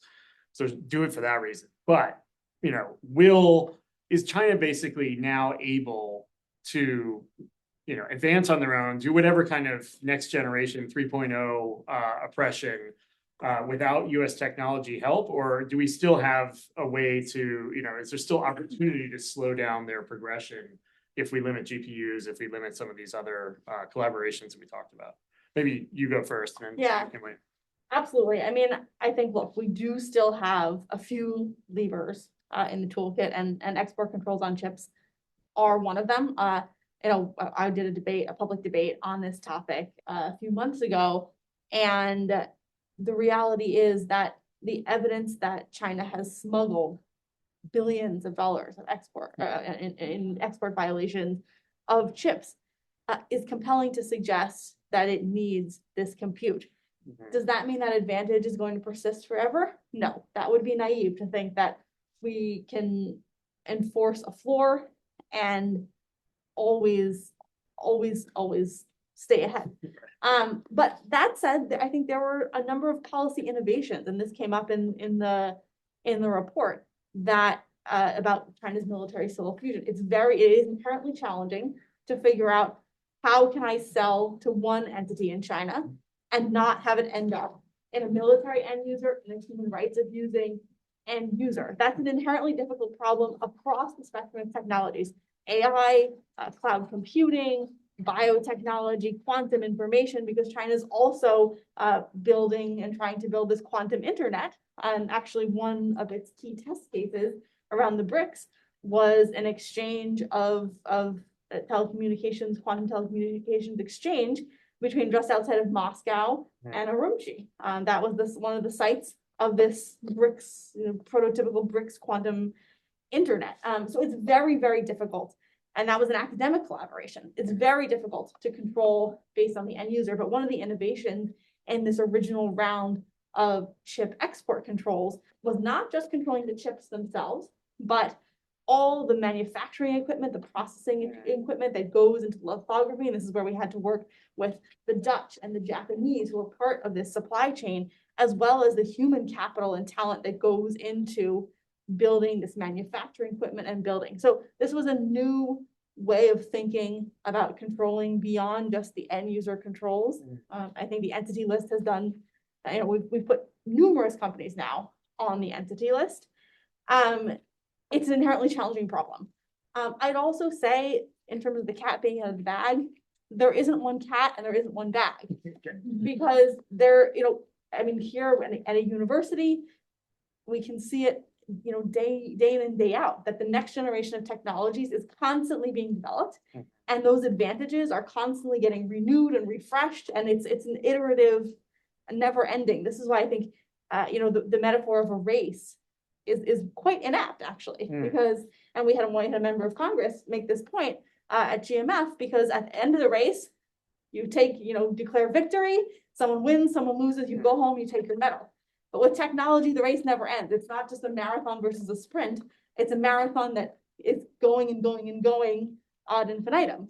So we can't just say, I think it's totally defeatist to just say, well, China's good on its own now. It's absolutely true. Is China innovating more than they are copying? Probably. It's certainly innovating more than it was 10 years ago, 5 years ago. But that doesn't mean those advantages are going to stay. The new supply chains are already being built. The reason we've had this choke point and chip export for AI chips is the US controlled a key node, along with the Japanese and the Dutch, of this chip supply chain. What's the quantum supply chain going to look like? We don't even know that yet, because for a universal fault-tolerant quantum computer that's going to break our encryption systems, we don't actually know which technical architecture is going to win. So that's an incredible amount of opportunity to close the gaps, to steer the supply chains in our favor. And if we think about it as not a race that we've already lost, but an ongoing competition and contest, I think we'll make some of the smarter choices. The other point I wanted to make on this competitiveness nexus, because I think it ties into this question about how we approach technology and that competition, is some of the surveillance state elements are actually strong drivers of competitiveness, much in the way that in the United States, for China. In the United States, we have this very productive relationship between the defense ecosystem, requirement setting, de-risking of technology, and civilian technology competitiveness. And we see it through AI, we see it through the foundations of the internet itself. The ARPANET was developed as part of a DARPA project. I worked on a DARPA project on self-driving cars back in 2007.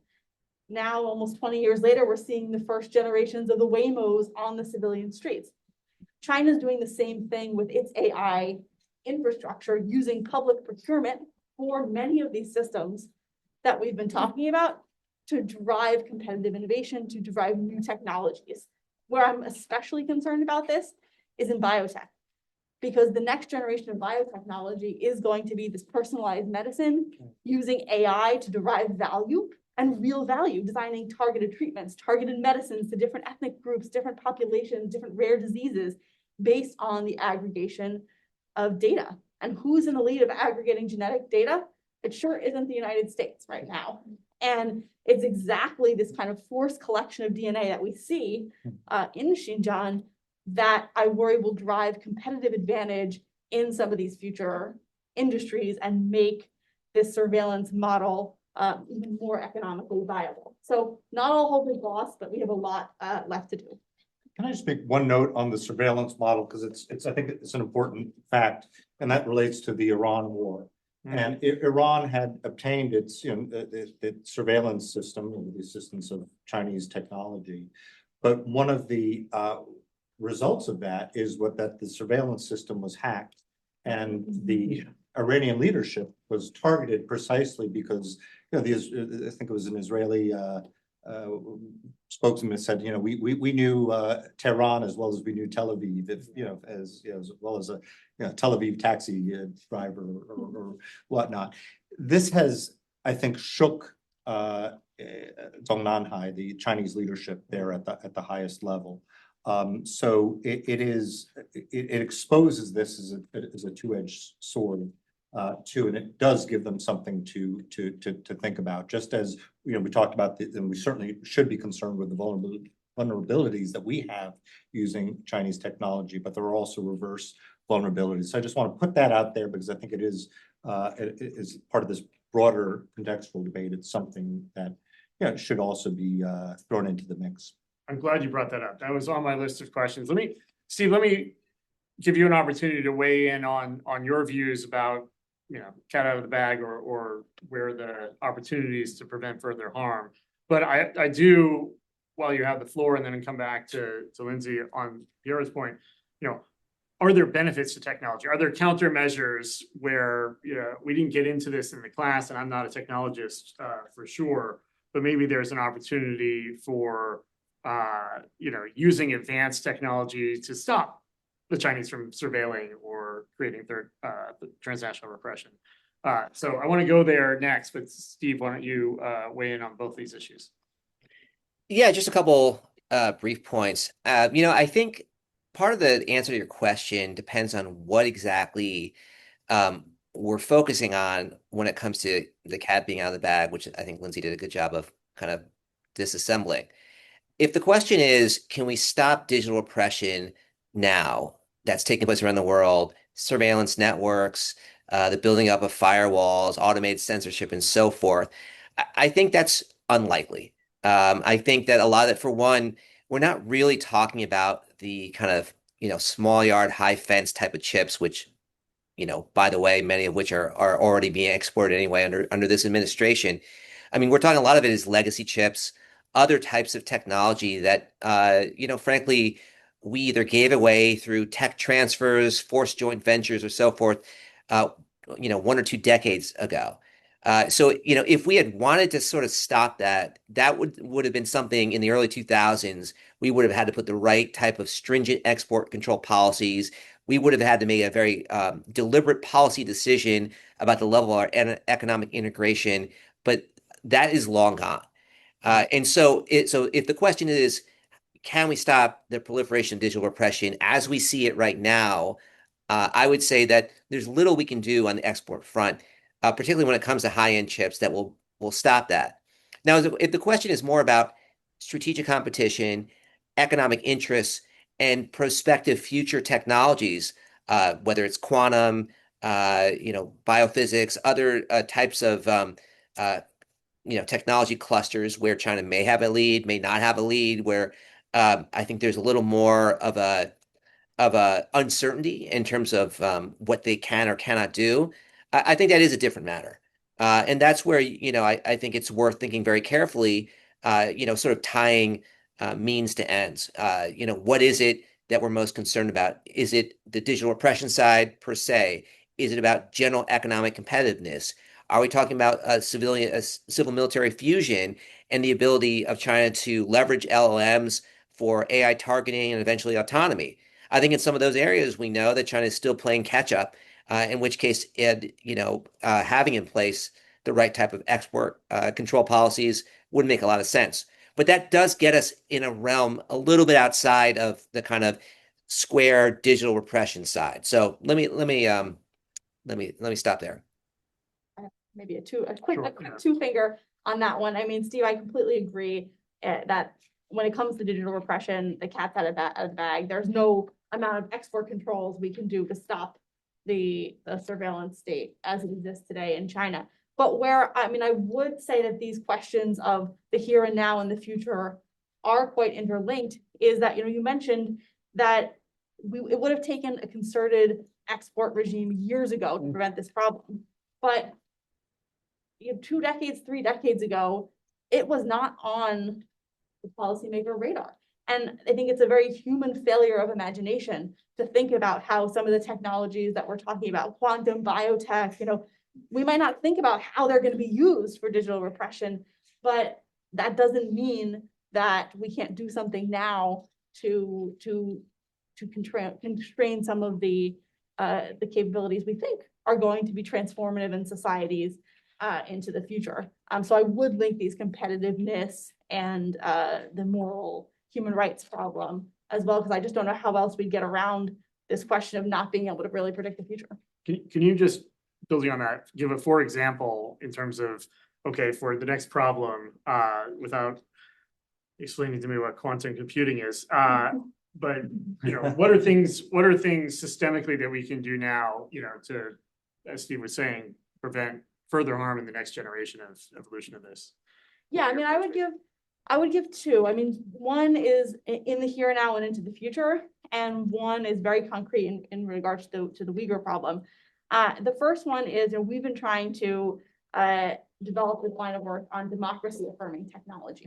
You know, how do we build the next generation of technologies with democratic values, accountability, transparency, privacy, specifically in mind? So there are developments on some of these sovereign AI systems that are only using certain amounts of data. There are low data AI systems. There are privacy preserving AI systems that don't require amassing Zhizana Zubov's surveillance capitalism model of data in order to get the same results. These are technologies we can invest in. Some of the counter censorship technologies that you alluded to, I think, on what can we do to push back. More sophisticated VPNs and onion routers and denied environments. A lot of the work of the Open Technology Fund, which is currently, you know, I think has a question about its future, that developed the Signal protocol, that is underlying a lot of the encryption apps. Investments like these can very much push back today and prepare for the future. You know, one area I was thinking of as listening to Rashan's remarks about, specifically about the Uyghur language and how that's been a target of cultural erasure, is there's now a movement among foundations and philanthropy to develop AI in the public interest, AI that serves humanity, AI that preserves cultures. And frankly, I'd love to see them take up the Uyghur language as one case study and example of cultural linguistic preservation that AI tries to do in the public interest. That's great. We'll talk more about that over lunch. Barry, you want to get in? Yeah, so I think one thing that's very important to keep in mind is China's vulnerabilities, or China under the CCP's vulnerabilities here. And that's across multiple sectors. Politically, the system's far more brittle than people think. And this is at the highest echelons of the Chinese Communist Party. You know, we talk about the Belt and Road and how China's been able to export its Model 2, but there are vulnerabilities there. The amount of debt that, you know, that China has, both domestic debt, but also, you know, foreign debt that is incurred as a creditor. You know, you owe $1 million to the bank, that's your problem. You owe 100 billion, or in the case of the Belt and Road, if you total up the debt, you know, it's closer to $1 trillion. That's the bank's problem. And I think one thing that we could do asymmetrically is help countries, give them technical assistance when they want to renegotiate the debt, because countries in Africa and Southeast Asia, they've been tremendously burdened and indebted, and China uses that as leverage. But when Zambia, the president there, because his predecessor was in hock to the Chinese and, you know, corrupting influence, this, you know, when he sought to renegotiate the debt standing alone, neither the IMF nor Janet Yellen backed him, because they treat China like a normal creditor nation. Oh, you have to pay your debts back. But what we should be doing is pressing on that vulnerability, and also for these people in Africa and Southeast Asia that have been oppressed by that. But to tie it back to the Uyghur issue, I think the most important thing that we can do is stop subsidizing tyranny. And that goes back to American corporations. We talked about how it's difficult, we talked with the students, it's difficult to pass new legislation, but we should repurpose existing legislation. And one thing I think that we can do is Rule 10b-5 of the Securities Exchange Act of 1934, which governs corporate disclosures. You can't make any material misrepresentations nor omissions that, if made, would, it's funny language, make something not misleading in the light of the context there. Corporations have exposure if they are utilizing, say, forced labor in their supply chain, okay, or involved in these companies that the technology is used as part of the surveillance state. These are vulnerabilities there. With forced labor, there is the Uyghur Forced Labor Prevention Act. There's also the Tariff Act of 1931, Smoot-Hawley Act. And if it involves North Korean forced labor in China, or North Korean labor, period, that's the Countering American Adversaries Through Sanctions Act. So if that is not disclosed to the stock buying public and all the reputational harm that entails, corporations are vulnerable. You engage the SEC on that, and that also then signals to the plaintiffs' lobby if there's a drop in. Again, you're protecting shareholder values. It's not a human rights approach, but it's repurposing of our securities law to address that. The way to change corporate behavior is through compliance departments. So this is a tool that we can use that to affect change and to change this, which is so well documented. You guys really did a great job in that too, by highlighting the complicity of these corporations and universities and other individuals. Great. We have, about 10 minutes left, and lunch is here. That's always a danger to be as a moderator. Let me open it up to questions either online or from the audience. We'll start with Sarah. Thank you. Thank you for being here, and thank you to Bella and Professor Worden and Professor Simon who put together this expert panel. It's so interesting to hear you in conversation. I hadn't thought about this supply and demand of authoritarian technology and the rise of authoritarian regimes and that interaction until you framed it like that, Stephen. And I was wondering, because we really approach this from limiting the supply of authoritarian technologies, not thinking about lowering the demand for authoritarian technologies, but I see now that those go hand in hand. And I would be interested to hear a little bit more from you, Stephen, or from anyone else about the interaction there. Sure, I'm happy to offer a couple thoughts. I mean, essentially, I think it's the dynamic is a little bit of both. The way that I've characterized it, other scholars like Sheena Greetens, is that there's a bit of a push-pull dynamic.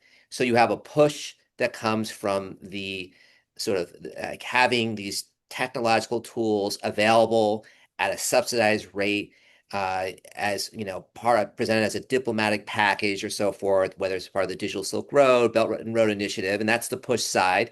But you also have an equal pull, and that you have dictators with very specific repression incentives who either look around and say, well, I see how it's being used effectively in Myanmar. I see this safe city being used in Uganda, and I want to have something like that for myself.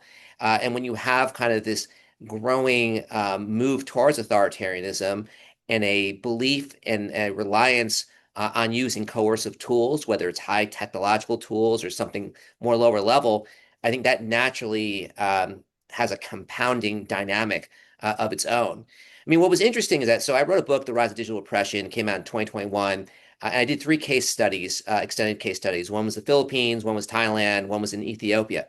And this is a question that I asked throughout in all those different countries. Essentially, tell me, when it comes to the incentives that are in place, what is it? Is it the Chinese presenting this equipment and therefore deciding that it's something that would be useful? Or did you have independent incentives to acquire this, to look around for it, and to use combinations of other tools, including spyware from Israel and the United States and Europe, in addition to sort of Huawei safe cities? And by and large, what I heard was this independent agency argument really come out from intelligence operatives I talked to, security personnel, and so forth. So I have felt, and this is, captured in the argument in my book, that we have to pay attention to the pull as much as the push. Thanks. Thank you all. Really great panel, and glad it came together this way. A question actually just following up on Piero's comments about corporate investor accountability to investors, because I've been trying to think a lot about that without knowing that much specifically about the tools. And you mentioned the 1934 law, and immediately what I thought was like, that's great. Like something that is 90 years old, 92 years old, is still applicable. But I also started to wonder, like, is it though? I mean, what? So without knowing that much about the law, my question for you is it adequate? And if not, how would what principles would you seek to put into legislation, ignoring political feasibility for a second? Right. How could we update those laws? And maybe just to add a little bit to Lindsay as well, that could account for the development of Web 3.0 and quantum computing, so that it addresses technology development and not just technology sale. So it's very interesting and very timely, your question, because right now there's a case before the Supreme Court involving Cisco. And they were a developer of technology that was used, was it Golden Shield? They were against the Falun Gong. And there's a lawsuit there. Actually, when I was at the CECC, Mr. Smith, who'd been the chairman, who's been around and been a prophetic voice on this, if you on the whole, going back to 1995, it's on YouTube, when trade was delinked from human rights. And he said,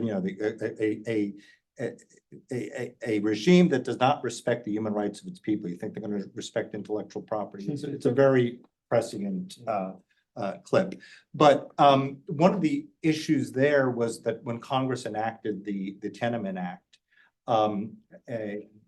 that sought to curtail the export of items that are used in repression, police equipment, other such things. The Cisco has been, and they just, I think, submitted a reply brief in this case and said that the congressional intent there didn't cover technology and it hasn't been updated. Now, part of that, of course, is, when legislation is passed and, we don't think about it or whatever. But the real question is things that we didn't think about in 1989 or thereabouts, a new technology. Why, I mean, you look at email and, wire fraud. Okay, that act did not anticipate, say, email. Yet, as technology emerged, we put it under that. I think that yes, it's important to use legislative tools that are in place, but it is also important to sort of match them to new technology as well. I think BIS was going to promulgate rules in around 2010 or so on the Tenement Act that would address technology, but for whatever reason it wasn't promulgated. But I think the very fact that they saw that they could make rules under the Tenement Act with regards to new technology shows that it is flexible enough. Just, you brought up the 1934 Act. That's been one of the most vigorous, kind of workhorses. It's not like dusting off the Alien Sedition Act and trying to do that, but the Rule 10b-5 under the authority for which is the Securities Exchange Act. That has been a very important tool.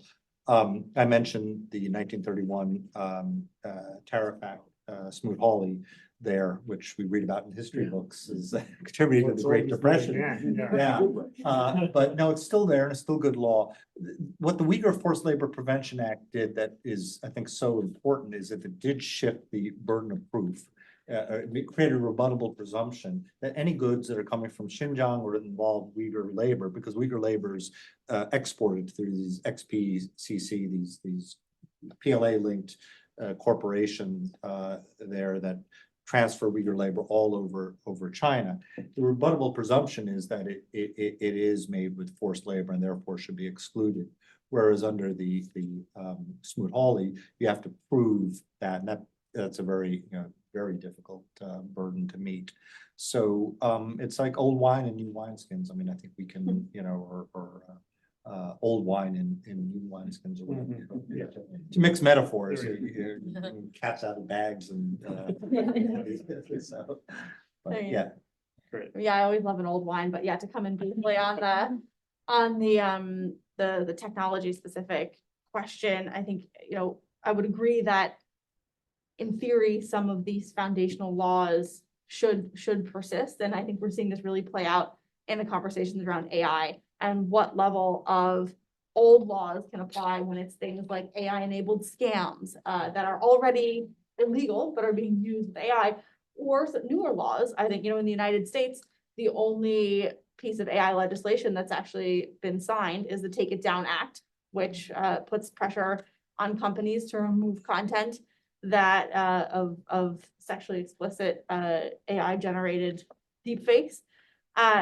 But we have also had, I think it's hard to predict some of the impacts of laws. I mean, probably the most signature piece of legislation in the technology arena for the last 2 or 3 decades has been Section 230 of the Communications Decency Act, which at the time was designed to promote commerce, foster creation, and it has also placed limits on the ability to maybe to take down some of this content that these fake books, for example, that so I think it's a double-edged sword. And even Kara, you mentioned this, would a society like China care about IP protection? But I think maybe it's not that simple, because IP protection and a lot of these legal areas, technical legal areas, they're not just about rights, but also about economic development. We don't just have IP protections so that people feel good about owning their creations, but so they can actually derive value from them. So how do you create, and this I think also goes back to your point about some of the weaknesses of the Chinese system, that inherent in some level of repression is potentially stifling innovation. So how we get this balance right in the many technologies that will define our future, I think is an open question, but certainly one that's actively being played out in the AI space right now, not just at the federal level in the United States, but at the state level, in Europe, where the AI Act is going through implementation, and questions about which parts of it will stay and which parts of it will go. So I think there is that conversation that's ongoing. I see your hand. Let me just check. Are there online questions? We can't see the, okay. I think we have time for one more, so. Hopefully this is ending us on kind of a positive note. This was directed for you, Lindsay, but if anyone has thoughts, they should chime in. I thought what you said about an AI platform to preserve Uyghur culture, or that incorporates Uyghur language, is really interesting. Professor Simon is the director of the Mass Atrocities in the Digital Era research program, which Bella and I are both involved in. And that we've talked in that program a lot about what technology can be used for good to stop mass atrocities. And there's a client that came to us with the idea of using AI for peace negotiations and hoping that we could build some kind of model. There's a group called Human Rights First that has a innovation lab, and at that innovation lab they are creating an AI system to track police violations of civil liberties, or also for providing resources to ICE detainees, and it's AI based apps. And I guess I was wondering if you had any other thoughts or examples of how these systems can be used for good. Yeah, I think there were some definitely interesting examples, and I would say that this is exactly what these coalitions are trying to develop, and I think there's tremendous opportunity, particularly even in translation is one, and in shedding light on maybe some of the parts of our societies that we don't usually think about. One example that kind of gets brought up in the context of bias and discrimination is that when using AI tools to scan for resumes, it was found that certain genders or certain ethnicities were inherently deprioritized in the resume collection and looking at resumes for who gets an interview. But it actually ended up, so you could see that as, well, AI is biased, we don't want that, whatever. It actually ended up exposing some inherent human biases that we have. So I think, if there's another area, it's, whether it's bias, whether it's the atrocities, and I think one of the examples you spoke to is doing that cataloging, what in amassing all this information with AI, what can we learn about what we're doing already that we could be doing better? Let me ask, I'll give each of you an opportunity for a kind of effectively a closing comment, but in terms of recommendations, you've gotten several on the table that are good already. I kind of, from this work, see things in different categories. We've talked a bit about, legislation and or policy change. We've talked a little bit about awareness of either consumers or voters. And we've talked about affecting corporations, either sense of moral responsibility, if there is such a thing as that, but otherwise, looking at their business models. There may be other categories, but if you could choose one in this, I think all a problem that requires effort across many fields, where do you see the biggest kind of opportunity, either deficiency or opportunity for gain? What kind of types of investment in research, awareness, policy do you see the most need for? Maybe Stephen, I can go to you first. Sure. No, I would offer sort of two things. One, I would say I would continue trying to build public awareness and about the effect of these tools, particularly in places where there is a chance where of a change in political party, and where some of the repression policies can be overturned. I think a good example is Hungary, which has been a recipient of Chinese technology, which has been increasingly using surveillance techniques as a means to perpetuate Orban's rule and power. And with the change of election, with a smart campaign, despite AI propaganda that came from China and Russia and other sources, you can see that grassroots organizing and mobilization can make a difference. So I think that that's one sort of underexplored aspect, having citizens make that connection.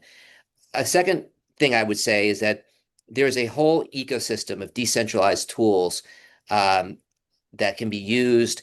We talked a little earlier on about Gmail versus Proton, and this very much falls into that category. It's the idea of finding ways to get around, not only Chinese companies, but big tech companies, and using freedom tech as a way to protect civil liberties, to protect activists, civil society, and so forth, particularly in closed and repressive environments. So I think there's a lot in that ecosystem that can be done to really kind of help enhance these human rights protections.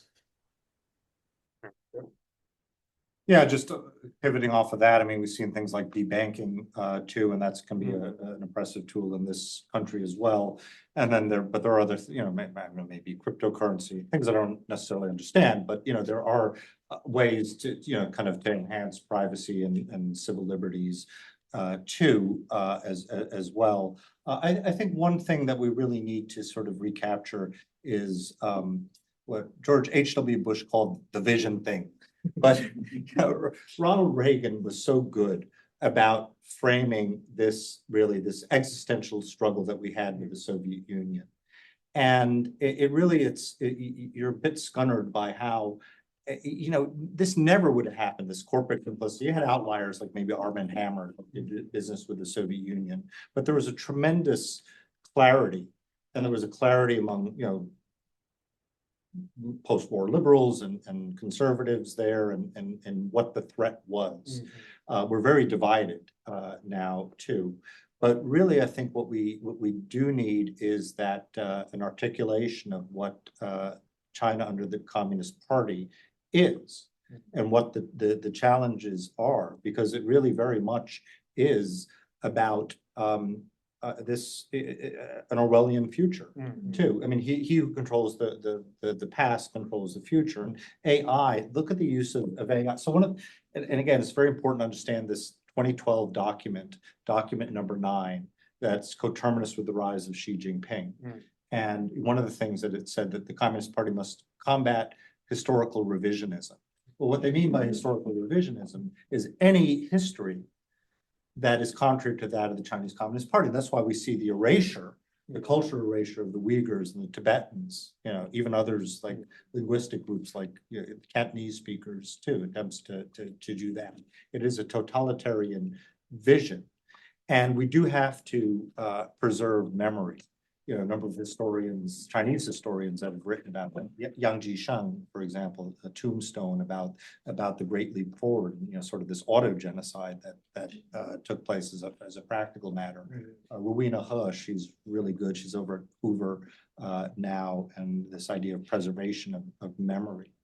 Because when you have AI, and you have DeepSeek. I mean, I was arguing with ChatGPT yesterday because even our systems, that do try to kind of skew things in a certain way. But can you imagine if DeepSeek becomes the standard here? All of that memory is going to be suppressed and flushed away, and it is the 1934, Winston Smith there, and Big Brother. So. Lindsay, you have the last word. Yeah, I mean, I think that's such a good point on I think of it as the historical record that, as we went from only libraries to the internet being the site of historical archives, it became actually easier for China to manipulate the historical revisionism. Yeah, again, I worry what the next turn of the screw is going to make so much easier when we're going to AI for our historical information. But I would also point to 2 areas, one very thorny that I think we do need to have a bigger think on, and one hopefully hopeful. I think the thorny one, which came up a little bit earlier, is just the access to information in China, which has declined markedly in the last few years, both in terms of access to research, technical research that's being produced, that hasn't made its way into public conferences yet. But also exactly this kind of reporting that's getting harder and harder to do within China, both about abuses and then also about how new technologies are being applied on the ground. Some of these groundbreaking investigations with the police app and the oppressive conditions already are many years old now. So this is one that I don't have an answer to, but I think we need to develop a bigger think on getting that right. And the second one, the hopeful one, is this, I don't know if it's called freedom tech or democracy affirming tech, but realigning the incentive structures so that it's not the case that the best technological systems give authoritarians a leg up, but that we actually try to design technologies that are good for democracy, where there is actually economic advantage to building something in a way that will support free societies. And there are a number of technologies, that some of which we've talked about, that can do this, but I think it is a broader mindset shift of how can we change the incentive alignment and tip the asymmetries more in free societies' favors. Great. So much we can work on here.